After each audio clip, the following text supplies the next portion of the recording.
এখন তাহলে ক্লাস শুরু করতে পারি। ভাই শুরু করা যাক। হায়দার ভাই আপনি কি দেখতে পাচ্ছেন?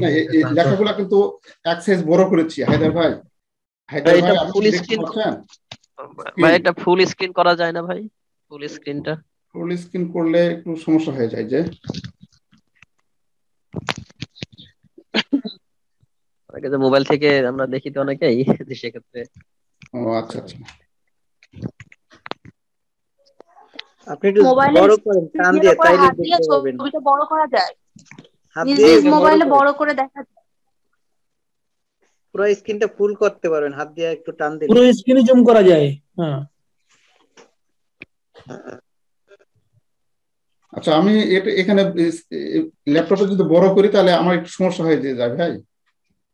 না আপনার করা লাগবে না, যার যার মোবাইলে সেই স্ক্রিনটা বড় করতে পারে। ও আচ্ছা আচ্ছা আচ্ছা।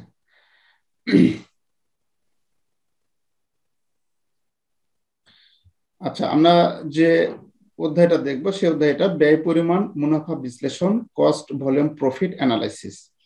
সংক্ষেপে এটি আমরা বিইপি নামে কেউ কেউ বলি, বিইপি অর্থাৎ ব্রেক ইভেন পয়েন্ট।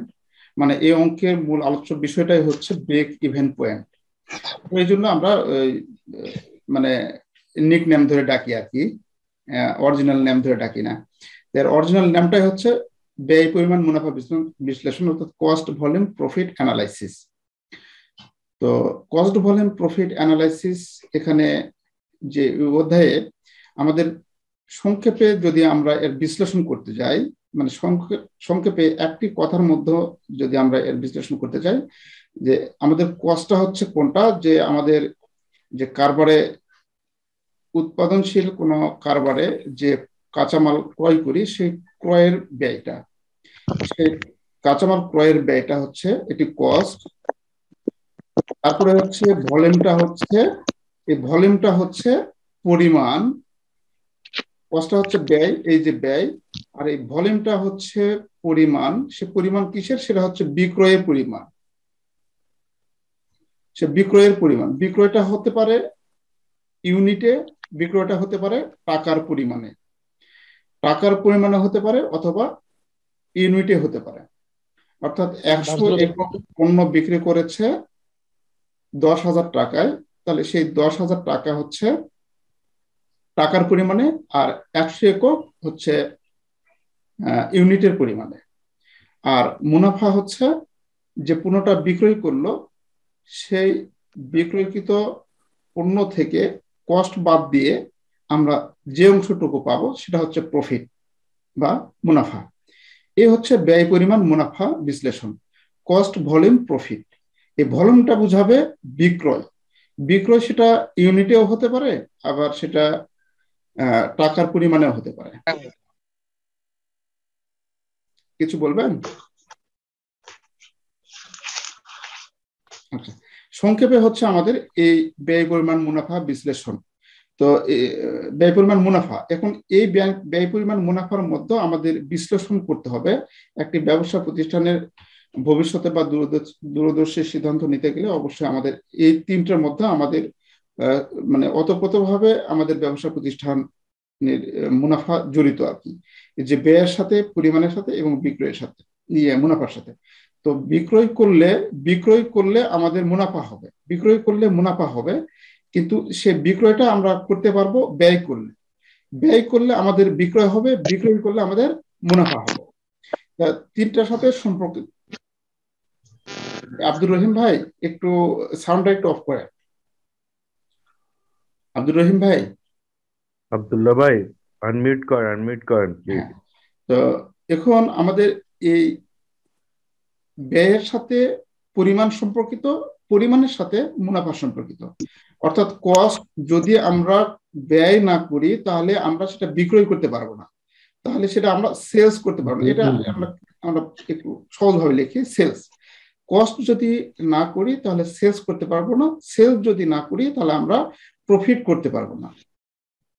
তার মানে এই কস্টের সাথে সেলস সম্পর্কিত, আবার সেলের সাথে প্রফিট সম্পর্কিত। তার মানে আমাদের কস্টের সাথে প্রফিট সম্পর্কিত, আবার প্রফিটের সাথে কস্ট সম্পর্কিত, আবার সেলের সাথে কস্ট সম্পর্কিত, সেলের সাথে প্রফিট সম্পর্কিত। এই যে এক একজনের সাথে এক এক সম্পর্কিত, এই সম্পর্কিত বিশ্লেষণ করার নামই হচ্ছে আমাদের এই অধ্যায়ের ব্যয় পরিমাণ মুনাফা বিশ্লেষণ। তো এই অধ্যায়ে জানার জন্য, মানে এই অধ্যায়ে যখন আমরা ব্যয় পরিমাণ মুনাফা বিশ্লেষণ, এই অধ্যায়ে যখন আমরা অঙ্ক করতে যাব, তো অঙ্ক করতে গেলে আমাদের কিছু মানে অতি পরিচিত কিছু কথা আসবে। Fixed cost, variable cost, semi variable cost. এই সেমি ভেরিয়েবল কস্ট কথা এত বেশি আসবে না, তবে এই দুটো এত বেশি আসবে এবং প্রত্যেকটা অঙ্কে থাকবে। এই দুটো ছাড়া অঙ্কই হবে না, এরকম অবস্থা। ফিক্সড কস্ট এবং ভেরিয়েবল কস্ট। তারপরে বিইপি, এই যে ব্রেক ইভেন পয়েন্ট। তার আগে বলি স্থায়ী ব্যয়টা কি।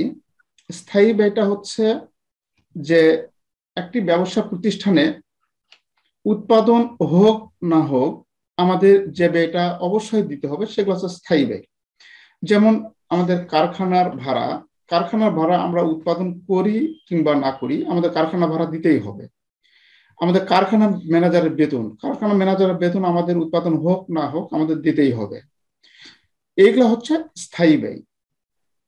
আর পরিবর্তনশীল ব্যয়টা হচ্ছে যে পণ্য উৎপাদনের সাথে যে ব্যয়গুলো জড়িত সেগুলো হচ্ছে পরিবর্তনশীল ব্যয়। পরিবর্তনশীল ব্যয় কোনগুলো? যে আমরা যদি কলম তৈরি করি আমাদের ব্যবসা প্রতিষ্ঠানে, তাহলে কলম তৈরি করতে যে কাঁচামাল, আমাদের যে রাবার, আমাদের কালি আর অন্যান্য কাঁচামাল যেটা আছে, এই কাঁচামাল আমরা যত বেশি কলম তৈরি করব ঠিক তত বেশি আমাদের কাঁচামাল ক্রয় করতে হবে। অতএব কাঁচামাল হচ্ছে আমাদের পরিবর্তনশীল ব্যয়। কাঁচামালের যে ব্যয়টা এটা হচ্ছে পরিবর্তনশীল ব্যয়। আচ্ছা, কারখানা যে মেশিন থাকবে, কারখানা মেশিনের অবচয়টা, এই মেশিন যতক্ষণ পর্যন্ত কারখানায় মাল উৎপাদিত হবে ঠিক ততক্ষণ পর্যন্ত চলবে। তার মানে কারখানা মেশিনের কারখানা মেশিনের অবচয়টা পরিবর্তনশীল ব্যয়। মানে যদি এর উৎপাদন বাড়ে সেক্ষেত্রে মেশিন চলতে থাকবে, মেশিনের ইয়াটা কমে আসবে, তাহলে সেই ক্ষেত্রে হচ্ছে এটা পরিবর্তনশীল ব্যয়। এরকম ভাবে আমাদের মানে উৎপাদনের সাথে সাথে যে ব্যয়গুলো ওঠে এবং নামে সেগুলো হচ্ছে পরিবর্তনশীল ব্যয়। অর্থাৎ যে ব্যয়টা পরিবর্তন হয় সে ব্যয়গুলোকে আমরা পরিবর্তনশীল ব্যয় বলবো। আর আধা পরিবর্তনশীল ব্যয় ঠিক স্থায়ী ব্যয় কিছু থাকবে, কিছু পরিবর্তনশীল ব্যয় থাকবে। এগুলো হচ্ছে কি আধা পরিবর্তনশীল ব্যয়। তারপরে আছে সমচ্ছেদ বিন্দু, ব্রেক ইভেন পয়েন্ট। সমচ্ছেদ বিন্দু অতি পরিচিত, এই অধ্যায়ের অতি পরিচিত এবং প্রত্যেকটা অঙ্কে রিকোয়ারমেন্ট থাকবেই। বিইপি এটা নির্ণয় করতে বলে, সেটা টাকায় হতে পারে আবার সেটা ইউনিটেও হতে পারে। তো আমাদের বিইপিটা কি? বিইপিটা হচ্ছে যে বিন্দুতে, অর্থাৎ যে পরিমাণ পণ্য আমরা যদি বিক্রয় করি সেখানে কোনো লাভ হবে না, লস হবে না। যেমন আমরা 100 পিস কলম আমরা, যেমন আপনারা দেখে থাকবেন যে ব্যাংক থেকে যখন কোনো টুর্নামেন্ট বা কোনো কি বলে আপনার পিকনিকের আয়োজন করে, তখন যখন তাদের জার্সি নেওয়ার জন্য হয়, যে একটা নির্দিষ্ট লগো সম্পর্কিত একটা গেঞ্জি থাকবে, একটা জার্সি থাকবে, তখন এই জার্সির জন্য যখন আপনারা কোনো এই যে দোকানে যান, গেঞ্জির দোকানে যান, তখন কিন্তু ওরা বলে ভাই 100 পিস নিলে আমাদের এত টাকা লাগবে। মানে 100 পিস নিলেও আমাদের 1000 টাকা লাগবে, আবার 2 পিস নিলেও 1000 টাকাই লাগবে, এরকম কথা কিন্তু বলে থাকে। তো আমাদের এখানে জাস্ট একটা উদাহরণ দিয়ে বুঝালাম যে আমাদের সমচ্ছেদ বিন্দুটা হচ্ছে এরকম যে যে পরিমাণ বিক্রয় করলে আমাদের ব্যবসায়ের কোনো লাভও হবে না, লসও হবে না। অর্থাৎ আমাদের কস্ট পর্যন্ত স্থির থাকবে, যে কস্ট যেটা হয়েছে সেটাই আমাদের বিক্রয় হবে। অর্থাৎ যে পরিমাণ বিক্রয় করলে আমাদের ব্যবসা প্রতিষ্ঠানের লাভও হবে না, লসও হবে না, সেই পরিমাণকে আমরা বলবো বিইপি। ঠিক ওই গেঞ্জির যে উদাহরণ দিলাম, যে ওই পরিমাণ যদি তারা উৎপাদন করে, ওই পরিমাণ যদি তারা ডেলিভারি দেয়, তাহলে তাদের লাভ লস সমান হবে বা সমান থাকবে, বা এরকম একটা উদাহরণ আমি মানে আপনাদের বুঝাতে চেয়েছি। তো মোট কথা যে যত পরিমাণ আমরা বিক্রয় করলে লাভ লস কিছু হবে না, সেটাকে আমরা ব্রেক ইভেন পয়েন্ট বলবো। সেটা টাকায় হতে পারে, আবার সেটা ইউনিটেও হতে পারে। তারপরে আছে কন্ট্রিবিউশন মার্জিন বা অনুদান প্রান্ত বা দত্তাংশ বলে একে। এটা হচ্ছে আমাদের বিক্রয় থেকে আমরা যে বিক্রয় করব, বিক্রয় থেকে যদি আমরা ভেরিয়েবল কস্ট অর্থাৎ পরিবর্তনশীল ব্যয় যদি বাদ দেই, বাদ দেওয়ার পর যে অংশটুকু থাকবে তার নাম হচ্ছে কন্ট্রিবিউশন মার্জিন। এই কন্ট্রিবিউশন মার্জিন অনেক গুরুত্বপূর্ণ, এখানে এই অঙ্কে প্রত্যেকটাই অনেক গুরুত্বপূর্ণ। আপনারা এই কটা ট্রাম অবশ্যই আপনাদের মাথায় রাখবেন যে আমাদের প্রত্যেকটা অঙ্কে এই কটা ব্যবহার হবে। কন্ট্রিবিউশন মার্জিন মানে কন্ট্রিবিউশন মার্জিন, আমাদের এই কন্ট্রিবিউশন মার্জিনে ব্যবহার হবে। কন্ট্রিবিউশন মার্জিন কেমনে পাবো এটা পরে আরো বিস্তারিত আলোচনা করছি। এখন বলছি যে শেষ থেকে যদি আমরা ভেরিয়েবল কস্ট পরিবর্তনশীল ব্যয় বাদ দেই তাহলে তার নাম হচ্ছে কন্ট্রিবিউশন। আচ্ছা, মোট ব্যয়টা হচ্ছে কি স্থায়ী ব্যয় এবং পরিবর্তনশীল ব্যয় যদি যোগ করি তাহলে হবে কি মোট ব্যয়। আর নিরাপত্তা প্রান্ত হচ্ছে যে আমাদের মোট বিক্রয় যদি আমাদের এরকম মোট বিক্রয় যদি 100 টাকা মানে 1000 টাকা হয় এবং সেখান থেকে যদি আমরা 600 টাকা পর্যন্ত যদি বিক্রয় করলে লাভ লস কিছু না হয়, মানে টোটাল বিক্রয় করেছি 1000 টাকা, 600 পর্যন্ত বিক্রি করলে আমাদের লাভ লস কিছু হবে না, তাহলে বাদ বাকি যে 400 টাকা থাকে এই 400 টাকায় হচ্ছে মার্জিন অফ সেফটি মানে নিরাপত্তা প্রান্ত। এই মার্জিন অফ সেফটির মধ্যে লাভ অন্তর্ভুক্ত থাকে, এই মার্জিন অফ সেফটির মধ্যে লাভ থাকে। তো এই কোটা আমাদের মোটামুটি একটু ধারণা আমাদের মাথায় রাখতে হবে যে কোনটা কি। এখানে বেশি কিছু না, স্থায়ী ব্যয়, পরিবর্তনশীল ব্যয়, আধা পরিবর্তনশীল ব্যয় মনে রাখার ততটা দরকার নেই। সমচ্ছেদ বিন্দু অর্থাৎ ব্রেক ইভেন পয়েন্ট, এটা ইংরেজিতে পড়বেন আপনারা, তাহলে মনে থাকবে ব্রেক ইভেন পয়েন্ট, আর কন্ট্রিবিউশন মার্জিন, এটা হচ্ছে টোটাল কস্ট রাখার দরকার নেই, মার্জিন অফ সেফটি। অর্থাৎ আপনারা এই কোটা একটু মনে রাখবেন, এটা হচ্ছে স্থায়ী ব্যয়, একটা হচ্ছে পরিবর্তনশীল ব্যয়, তারপরে আছে সমচ্ছেদ বিন্দু, তারপরে আছে কন্ট্রিবিউশন মার্জিন, আর হচ্ছে নিরাপত্তা প্রান্ত। মানে মোট হচ্ছে এই 5টি মনে রাখবেন, খুব ভালো মতো মনে রাখবেন আর কি। আচ্ছা, আধা পরিবর্তনশীল ব্যয়টা কি? জি, আধা পরিবর্তনশীল ব্যয় যে ব্যয়ের মধ্যে স্থায়ী ব্যয়ও আছে, পরিবর্তনশীল ব্যয়ও আছে, সেটা হচ্ছে আধা পরিবর্তনশীল ব্যয়। মানে ওই ব্যয়ের মধ্যে স্থায়ী আছে এবং পরিবর্তনশীল ব্যয় আছে। এই ব্যয়টা আপনার এরকম থাকতে পারে বইয়ের ভাষায়, যে এরকম ভাবে থাকলো যে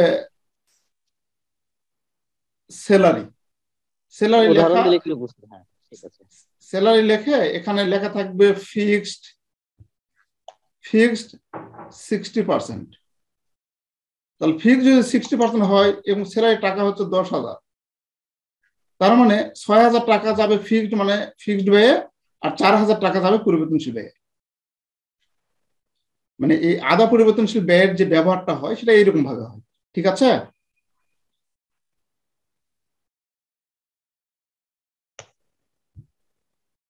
এখন ওই 4,000 টাকার জায়গায় পরিবর্তন হয়ে 5,000 বা 3,000 কি করে হয়?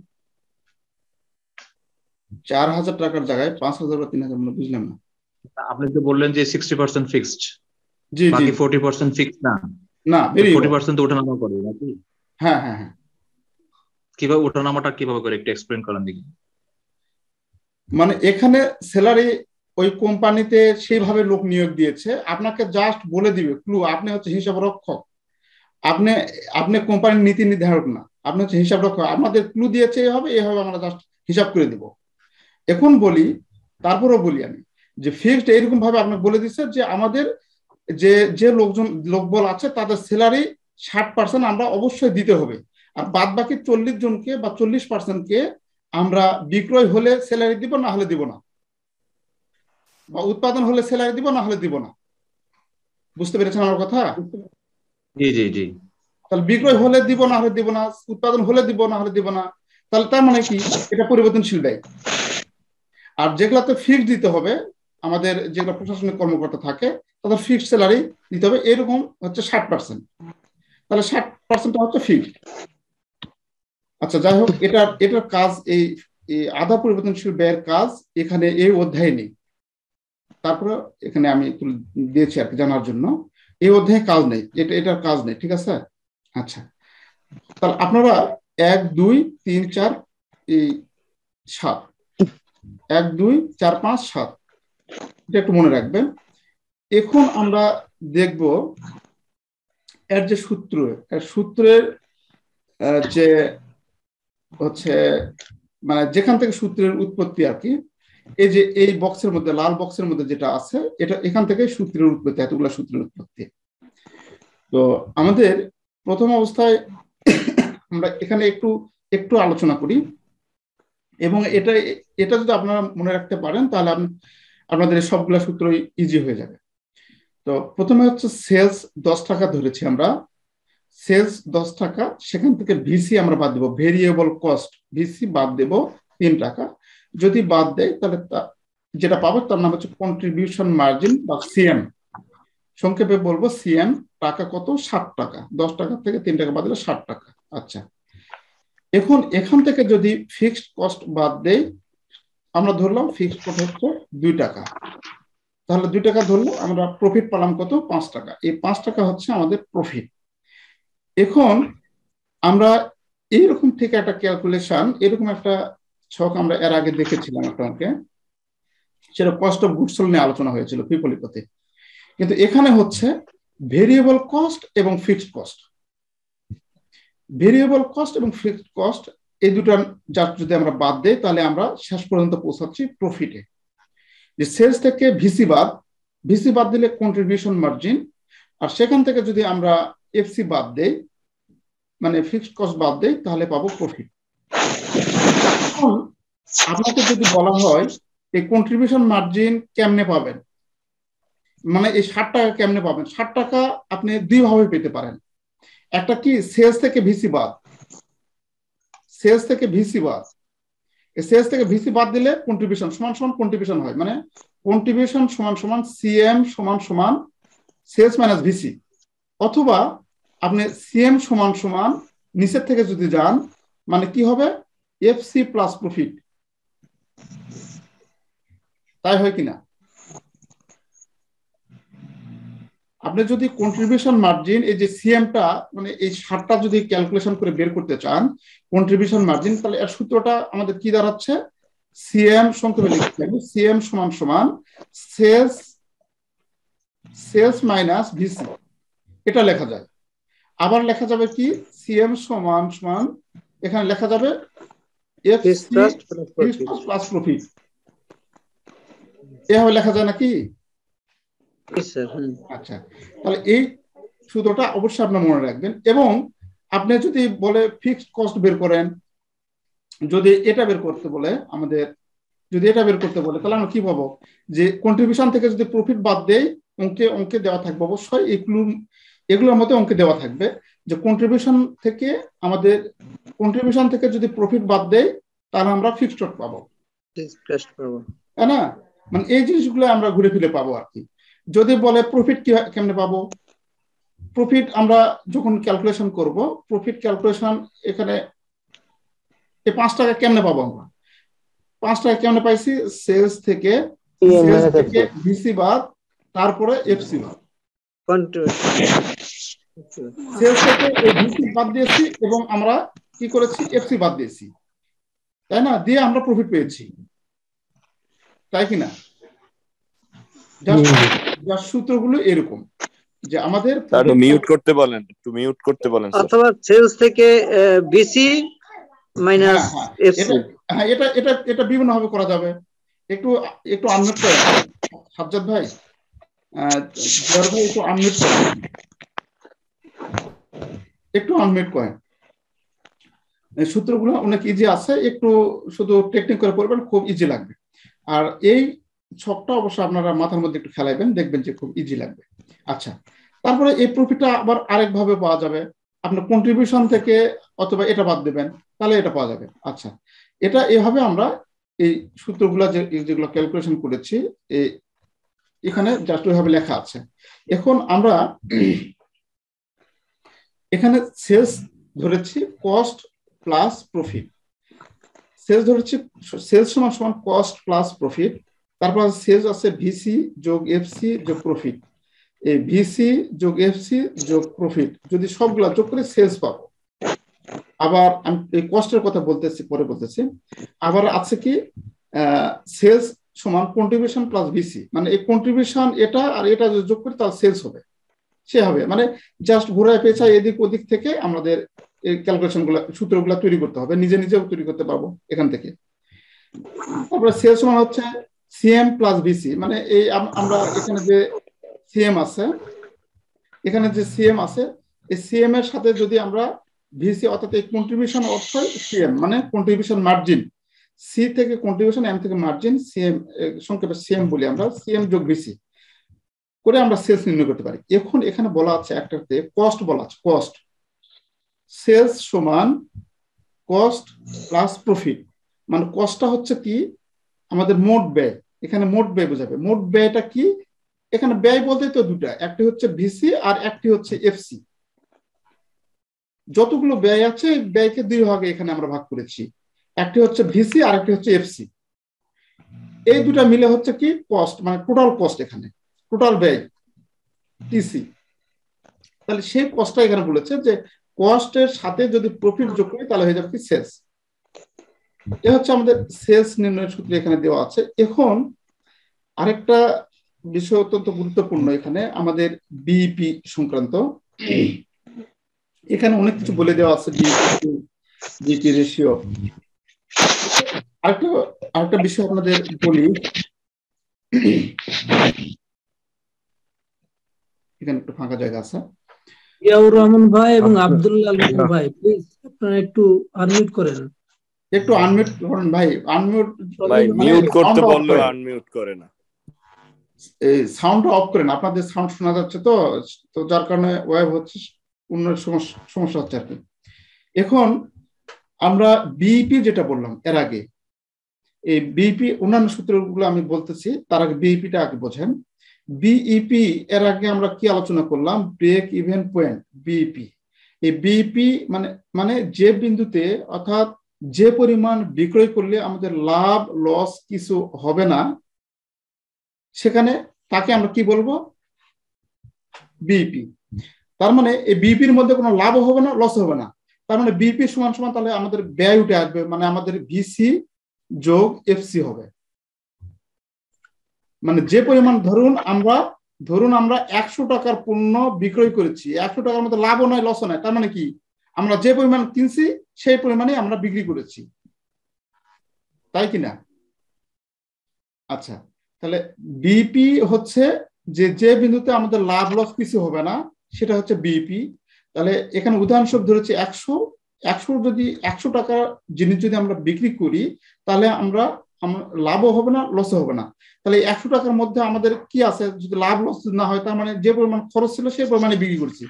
মানে আমরা 10 টাকা দিয়ে একটা কলম কিনে যদি 10 টাকা দিয়ে বিক্রি করি, তাহলে আমাদের কি কোনো প্রফিট থাকবে? প্রফিট জিরো হবে।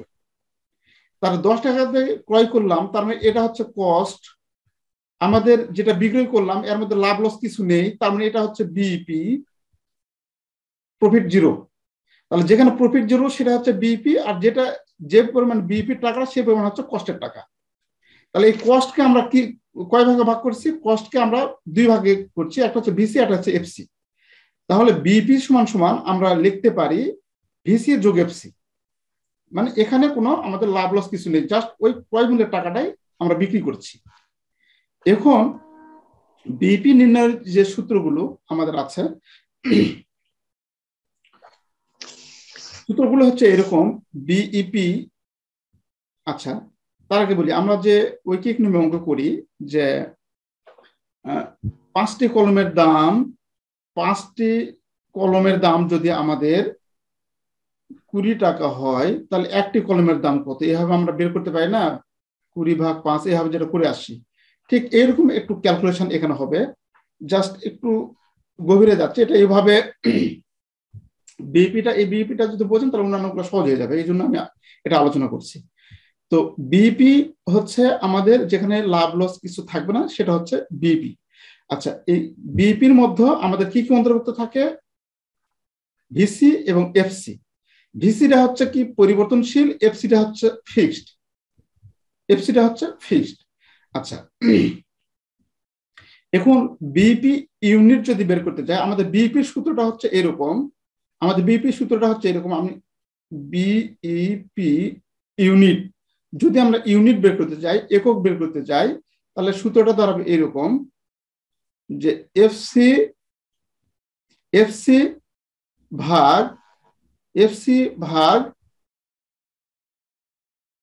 Unit contribution.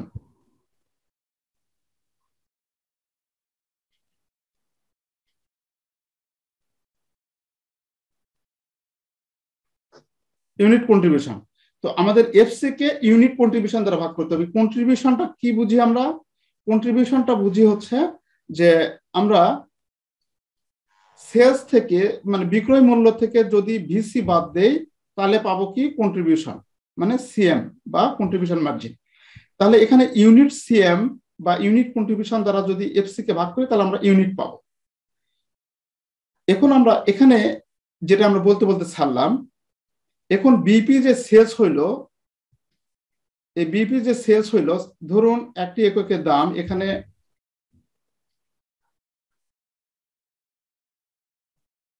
ধরুন এখানে একটি এককের দাম আমরা বিক্রয় করেছি, ধরুন একটি এককের দাম 10 টাকা।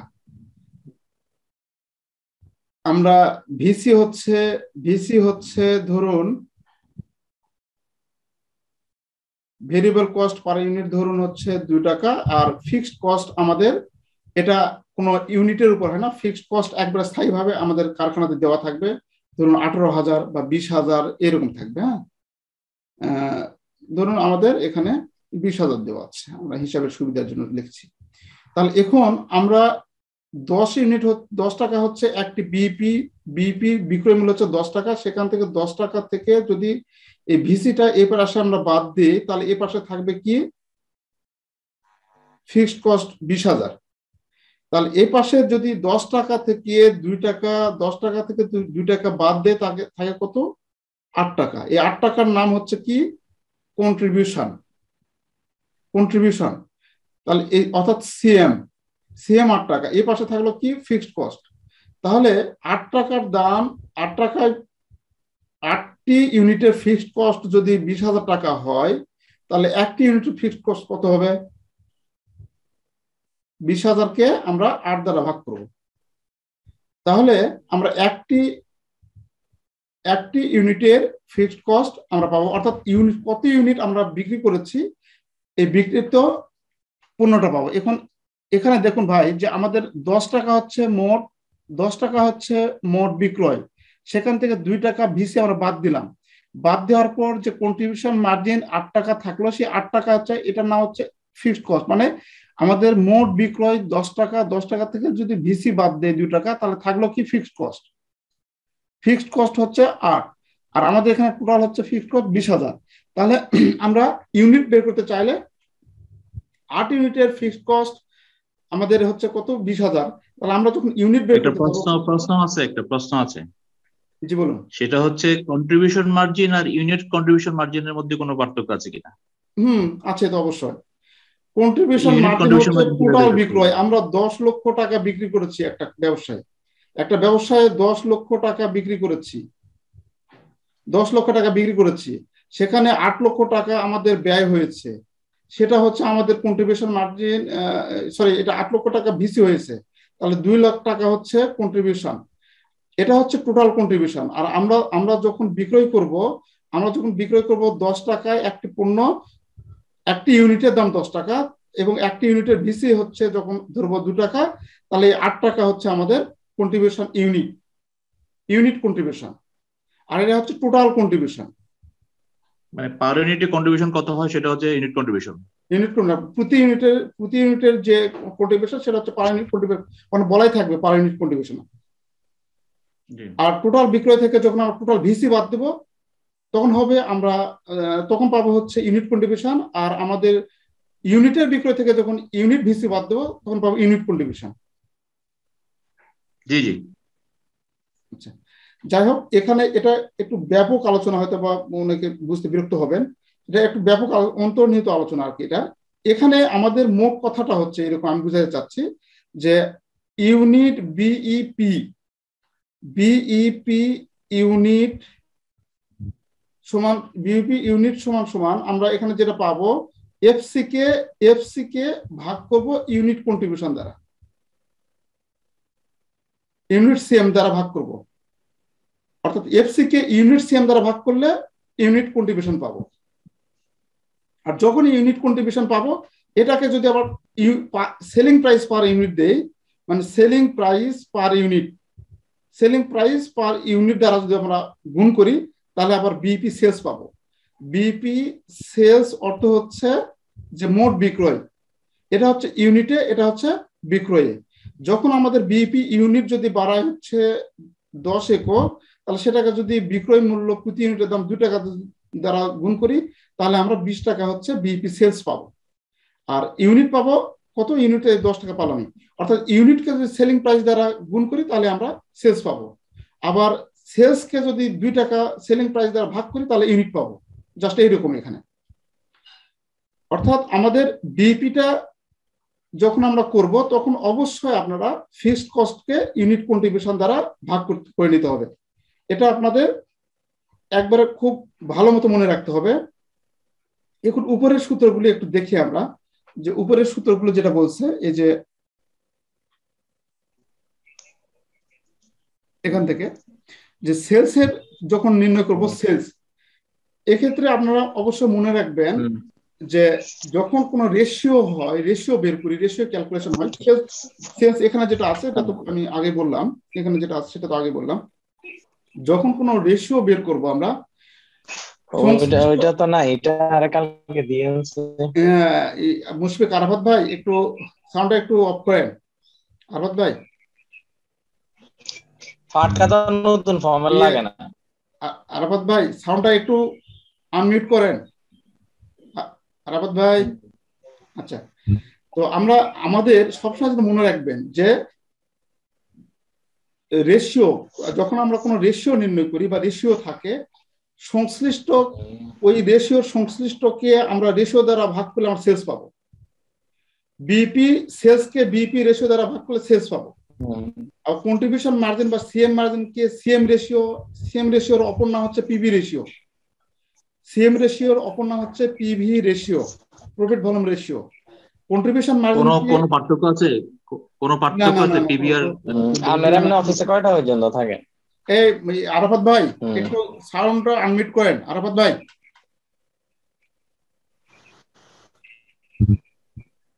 আচ্ছা, আর হল আইনা এখানে ফাইজলামো করতেছে, কোন হিসাবটা আমি বুঝলাম না, সবাইকে ডিস্টার্ব করতেছে। এখন আমাদের এখানে যদি রেশিও থাকে, কোনো রেশিও থাকে, তাহলে সেই রেশিও সংশ্লিষ্ট যে আইটেম, সেই আইটেমকে সেই রেশিও দ্বারা ভাগ করব। মানে সিএম রেশিওকে কন্ট্রিবিউশন মার্জিন দ্বারা ভাগ করব, কন্ট্রিবিউশন মার্জিন রেশিও দ্বারা ভাগ করব। আবার কয়জন আছে আপনাদের? বিপি সেলসকে বিপি রেশিও দ্বারা ভাগ করব। আবার এফসি কে এফসি রেশিও দ্বারা ভাগ করব, তার সেলস পাবো। মার্জিন অফ সেফটিকে তার রেশিও দ্বারা ভাগ করব, প্রফিটকে তার রেশিও দ্বারা ভাগ করব, তাহলে আমরা সেলস পাবো। তাহলে এ থেকে আমরা কি বুঝলাম, যে যদি আমরা রেশিও নির্ণয় করি তাহলে সেই ক্ষেত্রে সেলস দ্বারা ভাগ করতে হবে। যখন রেশিও নির্ণয় করব কোনো কিছু, সেলস দ্বারা ভাগ করতে হবে, অথবা যখন সেলস নির্ণয় করব তখন রেশিও দ্বারা ভাগ করতে হবে। আমরা মুশফিক, আরাফাত ভাই, বস একটা মিনিট প্লিজ, আপনি এটা বোঝানোর আগে ওনাকে একটু থামান, এখানে কিছু বুঝতেছি না। আনমিউট করে দেন, হোস্ট তো আনমিউট করতে পারে। হ্যাঁ, আমি করে দিয়েছি। হ্যাঁ, তো আমরা সেলস কেমনে নির্ণয় করব, যে সংশ্লিষ্ট যে রেশিও থাকবে সেই রেশিওর উপাদানকে, যে সেই রেশিওর মূল উপাদানকে, মানে এখানে বিপি রেশিও আছে, বিপি রেশিওর মূল উপাদান হচ্ছে বিপি সেলস, তাহলে বিপি সেলসকে বিপি রেশিও দ্বারা ভাগ করব, কন্ট্রিবিউশন মার্জিনকে কন্ট্রিবিউশন মার্জিন রেশিও দ্বারা ভাগ করব, এফসি কে এফসি রেশিও দ্বারা ভাগ করব, এমএস রেশিওকে এমএস বলতে মার্জিন অফ সেফটিকে মার্জিন অফ রেশিও দ্বারা ভাগ করব। এই রেশিও দ্বারা ভাগ করলে আমরা সেলস পাবো। সংশ্লিষ্ট কে আমরা রেশিও দ্বারা যদি ভাগ করি তাহলে আমরা সেলস পাবো। তাহলে আমরা রেশিও কেমনে পাবো, ওই সংশ্লিষ্টকে আমরা সেলস দ্বারা ভাগ করলে আবার রেশিও পাবো। রেশিও নির্ণয় করতে গেলে অবশ্যই তাকে সেলস দ্বারা ভাগ করতে হবে। যদি আমরা এই প্রফিটের জায়গা এটা এখানে গেল, এই সেলসটা এখানে আসলো, তার মানে কি প্রফিটকে সেলস দ্বারা ভাগ করলে প্রফিট রেশিও পাবো, মার্জিন অফ সেফটিকে সেলস দ্বারা ভাগ করলে মার্জিন অফ সেফটি রেশিও পাবো, এফসি কে সেলস দ্বারা ভাগ করলে এফসি রেশিও পাবো। তার মানে রেশিও পাইতে গেলে আমরা সেলস দ্বারা ভাগ করতে হবে অবশ্যই, এটা সবসময় মনে রাখবেন। যদি আমরা রেশিও নির্ণয় করতে বলে, ক্যালকুলেশন করতে বলে রেশিও, তাহলে অবশ্যই সেলস দ্বারা ভাগ করতে হবে। তাহলে আমরা রেশিও পাইতে গেলে সেলস দ্বারা ভাগ করব, আর যদি সেলস বের করতে যাই তাহলে রেশিও দ্বারা ভাগ করব। ওই সংশ্লিষ্টকে আমরা রেশিও দ্বারা ভাগ করবো, তাহলে সেলস পাবো, আর সেলস দ্বারা ভাগ করলে রেশিও পাবো। আচ্ছা, এটা হচ্ছে একটু টেকনিক মনে রাখবেন আপনারা, যে যেমন মনে রাখতে পারে, মনে রাখাটা বড় কথা। এটা একটু আলোচনা করলাম এর আগে, যে ভেরিয়েবল কস্ট আমরা কি কিভাবে পাই, যে ওখানে সেলস থেকে আমরা ভিসি বাদ দিব, ভিসি বাদ দিলে পাবো কন্ট্রিবিউশন মানে সিএম থেকে আমরা এফসি বাদ দিব, বাদ দিলে পাবো প্রফিট। সে এই ক্যালকুলেশনটাই জাস্ট এখানে এর মাধ্যমে এখানে করা হয়েছে। তো এখন এখানে কেমনে হয় ভিসি, আমাদের এই ভিসিটা এখানে প্রথমে 1 নম্বর সূত্রে বলা আছে ভিসিটা নির্ণয় করছে। ভিসিটা হচ্ছে সেলস থেকে যদি আমরা ফিক্সড কস্ট এবং প্রফিট যোগ করি, এই ফিক্সড কস্ট এবং প্রফিট যোগ করে যদি সেলস থেকে আমরা বাদ দিই তাহলে ভেরিয়েবল কস্ট পাবো, সেটা এখানে বলা আছে। আবার ভেরিয়েবল কস্ট পাবো সেলস গুণন ভেরিয়েবল রেশিও। আমরা এর আগে যে রেশিওটা ক্যালকুলেশন করলাম এখানে, এই যে রেশিও ক্যালকুলেশনের মাঝে কিন্তু 3টা সূত্র আপনি এর মাঝে হয়ে যাবে। এই যে রেশিও নির্ণয়, কোনো কিছু রেশিও নির্ণয় করতে গেলে সেলস দ্বারা ভাগ করব, সংশ্লিষ্টকে সেলস দ্বারা ভাগ করলে সংশ্লিষ্ট আইটেমের রেশিও পাওয়া যাবে। আবার সেলস বের করতে চাইলে আমরা কি করব, সংশ্লিষ্ট রেশিও দ্বারা আমরা ভাগ করব, তাহলে সেলস পাবো। এখন আমাদের এখানে সেই ভিসি কথা বলছে যে ভিসি রেশিও, তাহলে ভিসি রেশিও যদি বের করতে চাই তাহলে কি করব, ভিসি কে সেলস দ্বারা ভাগ করব আর 100 দ্বারা গুণ করব। যখন রেশিও বের করতে বলবে আপনার মাথায় রাখবেন, এটা যখন রেশিওটা যখন বের করতে বলবে, অনুপাত যখন বের করতে বলবে, তখন অবশ্যই 100 দ্বারা গুণ করবেন, 100 দ্বারা গুণ করে নেবেন। রেশিও যখন বের করতে বলবে তাহলে 100 দ্বারা গুণ করে নেবেন, তাহলে পার্সেন্টেজ আকারে আসে যাবে। আর এই রেশিওটা যখন আমরা নির্ণয় করব তখন আমাদের এখন খেয়াল করুন যে আমাদের ভিসি রেশিও আমরা যখন বের করলাম, এই ভিসি রেশিও 10%। জাস্ট এখানে লেখা আছে এই ভিসি রেশিও যখন বের করব, এটা সাপোজ বাড়াইলো, ভিসি রেশিও বাড়ালো ধরুন 45%, আর সেলস রেশিও তো অল টাইম 100% ধরবো এখানে। তাহলে ভিসি সেলস রেশিও হচ্ছে 100%, ভিসি রেশিও হচ্ছে 45%, তাহলে সিএম রেশিও কি হবে 55%। তার মানে 100% থেকে 45% মাইনাস করে আমরা সিএম পাবো, তাহলে সিএম হচ্ছে কত 55%। তার মানে এই ভিসি রেশিওটাই আবার আরেকভাবে লেখা যায়। আমরা এইভাবে আমরা ভিসি কে সেলস দ্বারা ভাগ করে সেটা তো আগে বুঝলামই, কিন্তু আরেকভাবে পাওয়া যায় কি 100% থেকে যদি আমরা ভিসি রেশিও বা এই সিএম রেশিও বাদ দেই, সিএম রেশিওটা বাদ দেই, তাহলে এটা পাবো। সেটাই এখানে লেখা আছে যে ভিসি রেশিও সমান 100% থেকে যদি সিএম রেশিও বাদ দেয়, অর্থাৎ এর আগে যে কন্ট্রিবিউশনের কথা বললাম না, যে ভিসি কেমনে পাবো, ভিসি কেমনে পাবো, সেলস থেকে যদি আমরা কন্ট্রিবিউশন বাদ দিই তাহলে ভিসি পাবো। জাস্ট ওই জিনিসটাই আমরা, সেলসটা হচ্ছে 100, এখানে 100 কি জন্য ধরলাম, সেলসটা হচ্ছে অলওয়েজ 100%। তাহলে 100% যখন আমরা এখানে সেলস ধরবো, তাহলে সেলস থেকে আমরা এই সিএম রেশিও এটা যদি বাদ দেয় তাহলে এটা থাকবে, ভিসি থাকবে। এই জন্য ভিসি রেশিও সমান লিখতে পারবে 100% মানে সিএম রেশিও। এখন এরপরে আছে ফিক্সড কস্ট রেশিও, অত্যন্ত গুরুত্বপূর্ণ একটি এটি আমাদের থাকেই, এই ফিক্সড কস্টের আমাদের সূত্রে অ্যাপ্লাই করতেই হবে, এই সূত্রটা আমাদের অ্যাপ্লাই করতেই হয়। এই যে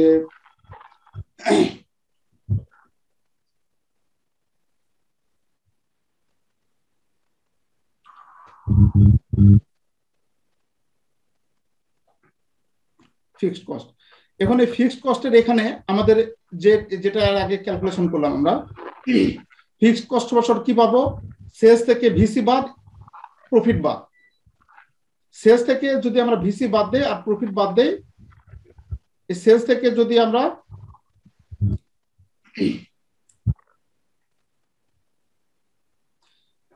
এটা হচ্ছে আমাদের সেলস, এই সেলস থেকে যদি আমরা কি করি, এই ভিসি বাদ দিলাম এবং এই হচ্ছে এফসি প্রফিট বাদ দিলাম, তার মানে এই ভিসি আর প্রফিট যদি বাদ দেয় থাকবে কি এই এফসি পাবো।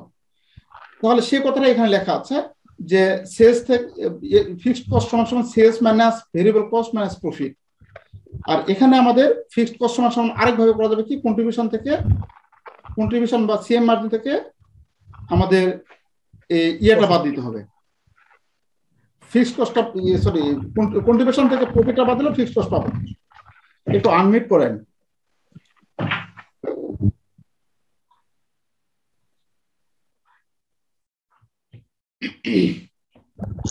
আচ্ছা, এখন আমাদের এই যে ফিক্সড কস্টের যে সূত্রগুলো, এই সূত্রগুলো জাস্ট আমাদের ওই যে সূত্রের যে বক্সটা দেখালাম এর আগে, সেলস মাইনাস ভিসি কন্ট্রিবিউশন, সেখান থেকে আবার এফসি বাদ দেবো, মানে ফিক্সড বাদ দেবো, প্রফিট পাবো, ওখান থেকে আমাদের যাবতীয় সূত্রের উৎপত্তি।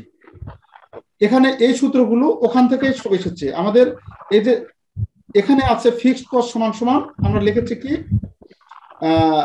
আমরা ফিক্সড কস্ট সমান সমান লিখেছি কন্ট্রিবিউশন। ভাই আনমিউট করেন, মানে শব্দ হচ্ছে, আমার কথা কি শোনা যাচ্ছে না? একটু ভাই এরা আসলে স্টার্ট করে কই চলে যায় এগুলো কোনো খোঁজ থাকে না, এটা আসলে নিজেই করে বলা হয়, তারপরেও কথা ক্লিয়ার শোনা যাচ্ছে, সমস্যা নাই।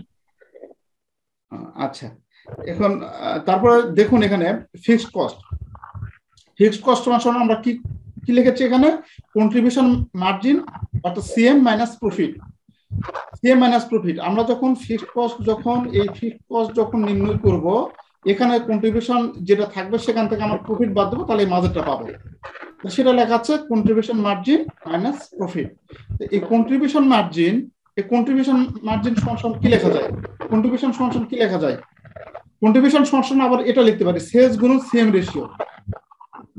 সেলস এর সাথে সংশ্লিষ্ট রেশিও গুণ করলে আমরা ওই সংশ্লিষ্ট রাশি পাবো, মানে সেলস এর সাথে কন্ট্রিবিউশন রেশিও গুণ করলে আমরা কন্ট্রিবিউশন মার্জিন পাবো। তাহলে এটা মানে ফিক্সড কস্ট সমান এটা লেখা যায়, আবার এই কন্ট্রিবিউশন সমান এটা লেখা যায়, তার মানে ফিক্সড কস্ট সমান সেলস গুণ সিএম রেশিও মাইনাস প্রফিট। এভাবে এই সূত্রগুলো আমরা মনে রাখার চেষ্টা করব আমরা। এখন আমাদের সবগুলো সূত্র এরকম ভাবে এই রেশিও, মানে এখান থেকে তৈরি উৎপত্তি আর কি, এখান থেকে উৎপত্তি, এবং এই রেশিওর যে কাহিনী, এই রেশিওর কাহিনী থেকে উৎপত্তি। আর এখানে আমাদের ফিক্সড কস্ট গেল, এখন আছে কন্ট্রিবিউশন মার্জিনের পিভি রেশিও নির্ণয় করা অত্যন্ত গুরুত্বপূর্ণ, এটা আমাদের ব্যবহার অনেক হয়ে থাকে। এই সূত্রের ব্যবহারটা পিভি রেশিও, এই যে পিভি রেশিও ক্যালকুলেশন, মানে পিভি রেশিও কিভাবে ক্যালকুলেশন করতে পারি আমরা, এগুলো একটু আপনাদের মনে রাখতে হবে। পিভি রেশিও ক্যালকুলেশন প্রায় প্রত্যেকটা অঙ্কে মানে করতে হয় আমাদের। তো স্যার আপনি মনে হয় স্যার এটা আনমিউট করতে পারবেন স্যার, প্লিজ স্যার, মানে কষ্ট হচ্ছে খুব শুনতে যে। আচ্ছা, এখানে তো আমার মানে লিস্ট আকারে আসছে, আমি তো মানে একবার বুঝতে পারতেছি না কি আছে।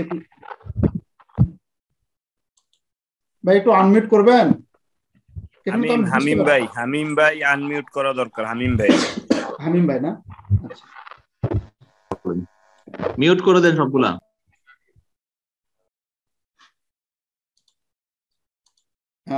করেছে মনে হয় হামিম ভাই, হ্যাঁ করেছে মনে হয়। আচ্ছা, তো এখন ঠিক আছে বস, ঠিক আছে। জি,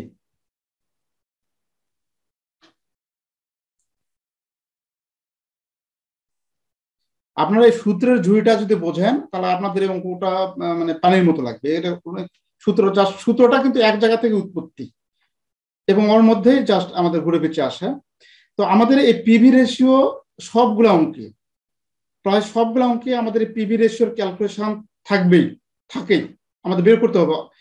অর্থাৎ পিভি রেশিও যদি ক্যালকুলেশন করতে বলে তো আমরা করবো ডাইরেক্ট, আর না করতে বললে অন্য রাশি বের করতে আমাদের পিভি রেশিওর প্রয়োজন হয়। তাই আমাদের পিভি রেশিও অবশ্যই আমাদের এটা ভালোভাবে মনে রাখতে হবে। কন্ট্রিবিউশন সমান সেলস মাইনাস ভেরিয়েবল কস্ট। আমরা পিভি রেশিওর অপর নাম হচ্ছে CM ratio. CM ratio, CM ratio, contribution margin ratio বা পিভি রেশিও একই কথায়। কন্ট্রিবিউশন, ওই জন্য আমি এখানে কন্ট্রিবিউশন লিখেছি প্রথমে। কন্ট্রিবিউশন সমান সমান আমরা কি জানি? কন্ট্রিবিউশন সমান সমান সেলস মাইনাস ভেরিয়েবল কস্ট, মানে প্রথম সেলস থেকে যে ভিসি বাদ দিলে কন্ট্রিবিউশন পাই সেটা। আচ্ছা, এই সূত্রের ব্যবহার আমাদের ব্যাপক, অনেক ব্যবহার। এখন কিছু বললেন যে পিভি মানে কি বোঝায়? পিভি রেশিও মানে profit volume ratio, profit volume ratio, ওইটাই প্রফিট ভলিউম না? Profit volume ratio. আচ্ছা, এখন এই কন্ট্রিবিউশন, এই সূত্রের ব্যবহার অনেক বেশি। কন্ট্রিবিউশন সমান সেলস মাইনাস ভিসি, আবার এই কন্ট্রিবিউশন সমান ফিক্সড কস্ট প্লাস প্রফিট। মানে মাঝখানে যে আমাদের কন্ট্রিবিউশন ছিল, সেলস থেকে ভিসি বাদ দিলে আমরা পাবো সিএম কন্ট্রিবিউশন, সেখান থেকে এফ বাদ দিলে পাবো প্রফিট। তাহলে আমরা এটা যদি বের করি, তাহলে এদিকে যারা সূত্রে অ্যাপ্লাই করতে পারবো, আবার এদিকে যারা সূত্রে অ্যাপ্লাই করতে পারবো। তো প্রথমটা হচ্ছে আমাদের সেলস মাইনাস ভিসি করে করছি, আর পরেরটা হচ্ছে ফিক্সড কস্ট প্লাস প্রফিট করে করছি। এ হচ্ছে কন্ট্রিবিউশন মার্জিন, দুইভাবে করা যায়। এখন পিভি রেশিও যখন করব, এর আগে বলছি যে রেশিও করতে গেলে সংশ্লিষ্টকে সেলস দ্বারা ভাগ করতে হবে। সংশ্লিষ্ট যার রেশিও বের করব, আমরা যার রেশিও বের করব তাকে সেলস দ্বারা ভাগ করব। তার মানে কন্ট্রিবিউশন রেশিও যদি বের করি, বা পিভি রেশিও বা সিএম রেশিও যদি বের করি, তাহলে কন্ট্রিবিউশনকে সেলস দ্বারা ভাগ করতে হবে, 100 দ্বারা গুণ করতে হবে, কোনো কথা নাই, এই হিসাব একটাই।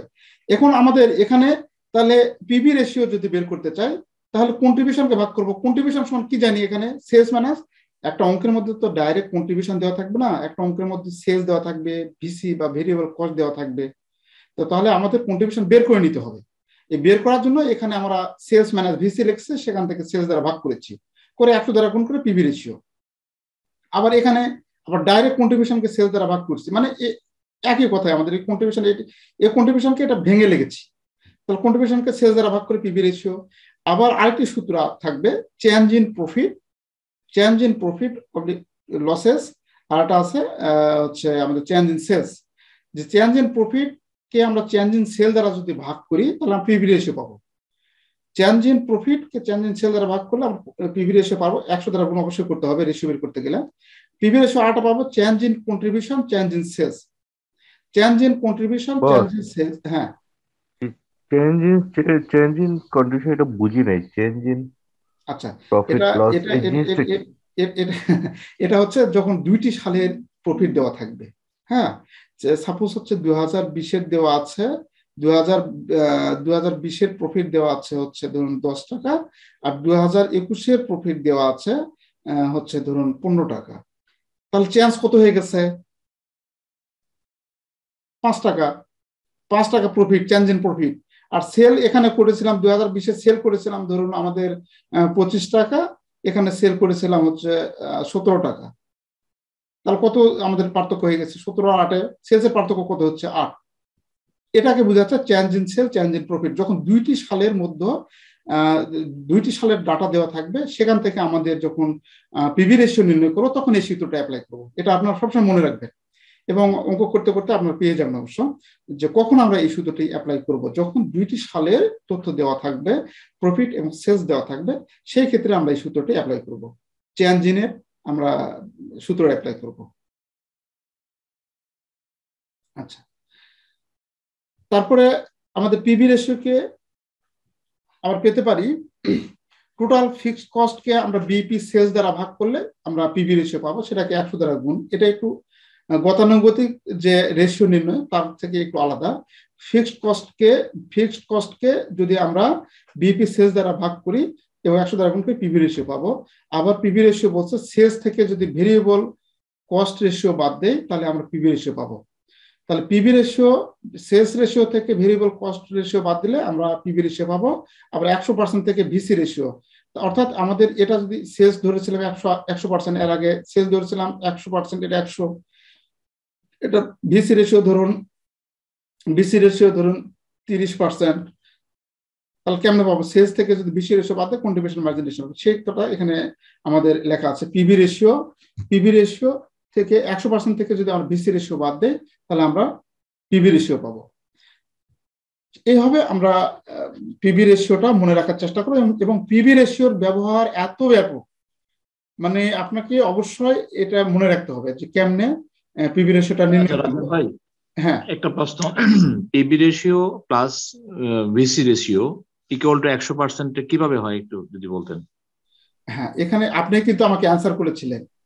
হ্যাঁ, যে এখানে এর আগে কিন্তু এখানে বলেছিলাম যে 45% দেওয়া আছে, তাহলে আপনি বলেছিলেন যে এটা হচ্ছে কত পার্সেন্ট হবে? 55%। হায়দার ভাই, তো তাহলে আমরা কন্ট্রিবিউশন মার্জিন ছিল তো তখন, কন্ট্রিবিউশন মার্জিনটাই হচ্ছে যে কন্ট্রিবিউশন মার্জিনের রেশিওটাই যে PV ratio, CM ratio PV ratio একই কথা আমি বললাম না? তাহলে এই সিএম রেশিওটাই হচ্ছে পিভি রেশিও, বুঝতে পেরেছেন? তাহলে 100% থেকে এটা মাইনাস করলে তাহলে এটা পাবো না। আচ্ছা আচ্ছা, বুঝতে পেরেছেন? আচ্ছা আচ্ছা, ঠিক আছে। তারপরে আমরা দেখব প্রফিট রেশিও। প্রফিট এবং প্রফিট রেশিও নির্ণয় করার সূত্র আমাদের। আরেকটা কথা আপনাদের বলে রাখি, যেটা ভুল হয়ে থাকে, হ্যাঁ, পিভি রেশিও আর প্রফিট রেশিও কিন্তু আলাদা জিনিস, দুটো আলাদা, এটা কখনোই এক মনে করবেন না। আমরা যখন প্রফিট রেশিও যখন নির্ণয় করব, এই যে প্রফিট রেশিও যখন নির্ণয় করব, প্রফিটকে সেলস দ্বারা ভাগ করব। সংশ্লিষ্ট রেশিও বের করতে চাইলে আমরা সংশ্লিষ্টকে আমরা সেলস দ্বারা ভাগ করবো, সেটা আমরা জানি, ঠিকই আছে, এই জন্য আমরা প্রফিট রেশিও বের করেছি। কিন্তু পিভি রেশিওকে যদি আপনারা প্রফিট রেশিও মনে করেন তাহলে কিন্তু হবে না। পিভি রেশিও হচ্ছে প্রফিট ভলিউম রেশিও, মানে এই ভলিউমের মধ্যে প্রফিট অন্তর্ভুক্ত আছে, প্রফিট ভলিউম রেশিও। আর এই প্রফিটের মধ্যে শুধু এটা প্রফিটই। প্রফিট ভলিউম রেশিও আর প্রফিট রেশিও দুটো আলাদা জিনিস। প্রফিট ভলিউম রেশিওর মধ্যে আমাদের কস্ট অন্তর্ভুক্ত আছে, প্রফিট অন্তর্ভুক্ত আছে। আর প্রফিট রেশিওর মধ্যে অনলি প্রফিট, শুধুমাত্র প্রফিট, এর মধ্যে কোনো ভলিউম নেই। আচ্ছা, এখন আমাদের এই প্রফিট বিভিন্ন আমরা করতে পারি। ঠিক আগের যে বক্সটা আমরা দেখেছি, সেলস মাইনাস ভিসি সমান কন্ট্রিবিউশন, সেখান থেকে মাইনাস এফসি করলে আমরা পাবো প্রফিট। এই সেই ইয়া থেকে আমরা এই সূত্রগুলো করেছি। আমরা প্রফিট সমান কি পাবো? সেলস থেকে sales minus variable cost fixed cost, অর্থাৎ সেলস থেকে যদি টোটাল কস্ট বাদ দেয় তাহলে আমরা প্রফিট পাবো। এই জিনিসগুলো জাস্ট ভেঙে করেছি। প্রফিট সমান contribution margin minus fixed cost, profit সমান কি পাবো? কন্ট্রিবিউশন মার্জিন থেকে ফিক্সড কস্ট আমরা বাদ দেবো। আপনাদের কাছে যদি ওই শীটটা থেকে থাকে এবং সূত্রে ওটা বের করেন, দেখুন, একটু মিলায় নেন, আপনাদের বুঝতে সহজ হবে। তাহলে এগুলা বুঝতে আপনাদের সহজ হবে। ওইটা তো আর নাই এই যে এই ছকটার ভিতরে চেঞ্জ ইন প্রফিট, এটা ওই ছকে মিলে না তো? এই ছকের না, ওই ছকে মিলবে না, এই ছকে মিলবে না। এটা কখন ব্যবহার হবে এটা আমি আপনাদের ওখানে অঙ্ক দেখলে বুঝতে পারবেন। দুইটি সালের যখন তথ্য দেওয়া থাকবে তখন আমাদের এটা ব্যবহার করতে হবে। তো জাস্ট ওই সূত্র থেকে, জাস্ট ওই 1 2 3 4 5 এই 5টি কথা থেকে আমাদের এতগুলো সূত্রের উৎপত্তি। এই 5টি কথা থেকে প্রত্যেকটার জন্য আলাদা আলাদা আমাদের সূত্রের উৎপত্তি হয়েছে।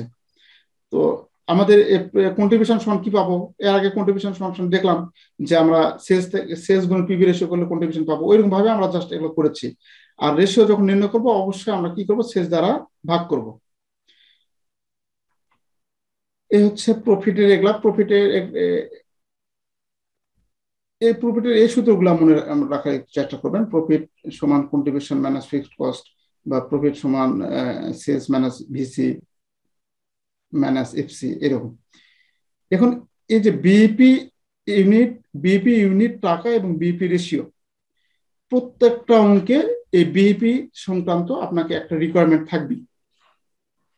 এই অধ্যায়ে যখন অঙ্ক করতে বলবে, এটা আপনি মাথায় রাখবেন যে এই বিপি সংক্রান্ত একটা রিকোয়ারমেন্ট আপনাকে করতেই হবে। সেটা হয় সেলসে হোক, টাকায় হোক, কিংবা ইউনিটে হোক। তো বিপি ইউনিট সমান কি জানি আমরা? আমাদের যে জাতীয় মানে সূত্র, এটা হচ্ছে জাতীয় সূত্র। বিপি ইউনিট সমান এফসি ভাগ ইউনিট কন্ট্রিবিউশন, একেবারে ঠোঁটস্থ করে রাখবেন এটা। এফসি ভাগ ইউনিট কন্ট্রিবিউশন, এফসি কে ফিক্সড কস্টকে যদি ইউনিট কন্ট্রিবিউশন দ্বারা ভাগ করি তাহলে আমরা বিপি ইউনিট পাবো। এটা একবারে আপনার মনে রাখবেন। এখন এই ইউনিট যদি আপনারা বের করতে পারেন তাহলে আপনার সেলস প্রাইস দ্বারা শুধু গুণ করলে বিপি সেলস পাবে। অর্থাৎ এখানে আবার বিপি ইউনিট আরেকভাবে করছে যে বিপি সেলস কে ইউনিট সেলিং প্রাইস, অর্থাৎ এই যে সেলস করলো বিপি যে সেলস বাড়াবে অর্থাৎ টাকার অঙ্কে বাড়াবে। বিপি টাকা বাড়ালো 10,000 আর প্রতি ইউনিটের দাম হচ্ছে ধরুন 50 টাকা, তাহলে 50 টাকা হয়, তাহলে 1 ইউনিটের দাম যদি 50 টাকা হয় তাহলে 10 ইউনিট হচ্ছে বিপি সেল ছিল, তাহলে বিপি ইউনিট কত যদি ভাগ করি আমরা তাহলে পাবো, তাই না? 200 টাকা। 200 টাকা হচ্ছে না? হ্যাঁ 200 টাকা। তো তাহলে এই 10,000-কে 50 দ্বারা ভাগ করলে আমরা এটা ইউনিট পাবো। অর্থাৎ এখানে আপনার মনে রাখবেন যে আমরা আমাদের টাকাকে যদি ইউনিট দ্বারা ভাগ করি তাহলে আমরা ইউনিটের মূল্য পাবো। আমাদের যে বিপি ইউনিট বাড়াইবে সেই বিপি ইউনিটকে যদি ইউনিট সেলিং প্রাইস দ্বারা গুণ করি তাহলে বিপি টাকা পাবো। আবার বিপি টাকাকে যদি ইউনিট সেলিং প্রাইস দ্বারা ভাগ করি তাহলে বিপি ইউনিট পাবো। তাহলে ইউনিট দুই ভাবে আমরা পেতে পারি। বিপি সেলস কে ইউনিট সেলিং প্রাইস দ্বারা ভাগ করি তাহলে আমরা বিপি ইউনিটস পাবো। আবার ফিক্সড কস্ট কে ইউনিট কন্ট্রিবিউশন, এই সূত্রের ব্যবহার ব্যাপক, এই এফসি ভাগ ইউনিট কন্ট্রিবিউশন। আচ্ছা, এই সূত্রের ব্যবহার অনেক বেশি। আরেকটা আছে 3 নম্বর সূত্র, বিপি টাকা, যখন টাকা নির্ণয় করতে যাবে এই সূত্রের ব্যবহার অনেক বেশি। আমাদের 1 নম্বর 3 নম্বর সূত্রের ব্যবহার অনেক বেশি ব্যবহার হবে। এটা যখন করব তখন একই জিনিস, জাস্ট এফসি কে যদি পিভি রেশিও দ্বারা ভাগ করি, এফসি কে যদি পিভি রেশিও দ্বারা ভাগ করি তাহলে আমরা বিপি টাকা পাবো। তাহলে বিপি টাকা কেমনে পাবো? এফসি কে ইউনিট দ্বারা যদি ভাগ করি তাহলে ইউনিট পাবো, পিভি রেশিও দ্বারা ভাগ করলে আমরা টাকা পাবো। আচ্ছা, এখন আবার বিপি টাকা এখানে বলা আছে সেলস গুণ বিপি রেশিও। তাহলে যখন বিপি টাকা যখন আমরা বের করব তাহলে সেক্ষেত্রে যদি রেশিও দেওয়া থাকে সেলসের সাথে রেশিও গুণ করলে আমরা বিপি টাকা পাবো। কারণ রেশিও এই সূত্রটা আমরা প্রথমেই দেখেছি যে একটা রেশিও সূত্র মনে রাখলে আপনি ওই সংশ্লিষ্ট সেলস এবং ওই সংশ্লিষ্ট তথ্য আপনি পেতে পারবেন। মানে এই রেশিও যদি একটা মনে রাখতে পারেন তাহলে এই দুটো আপনি বের করতে পারবেন।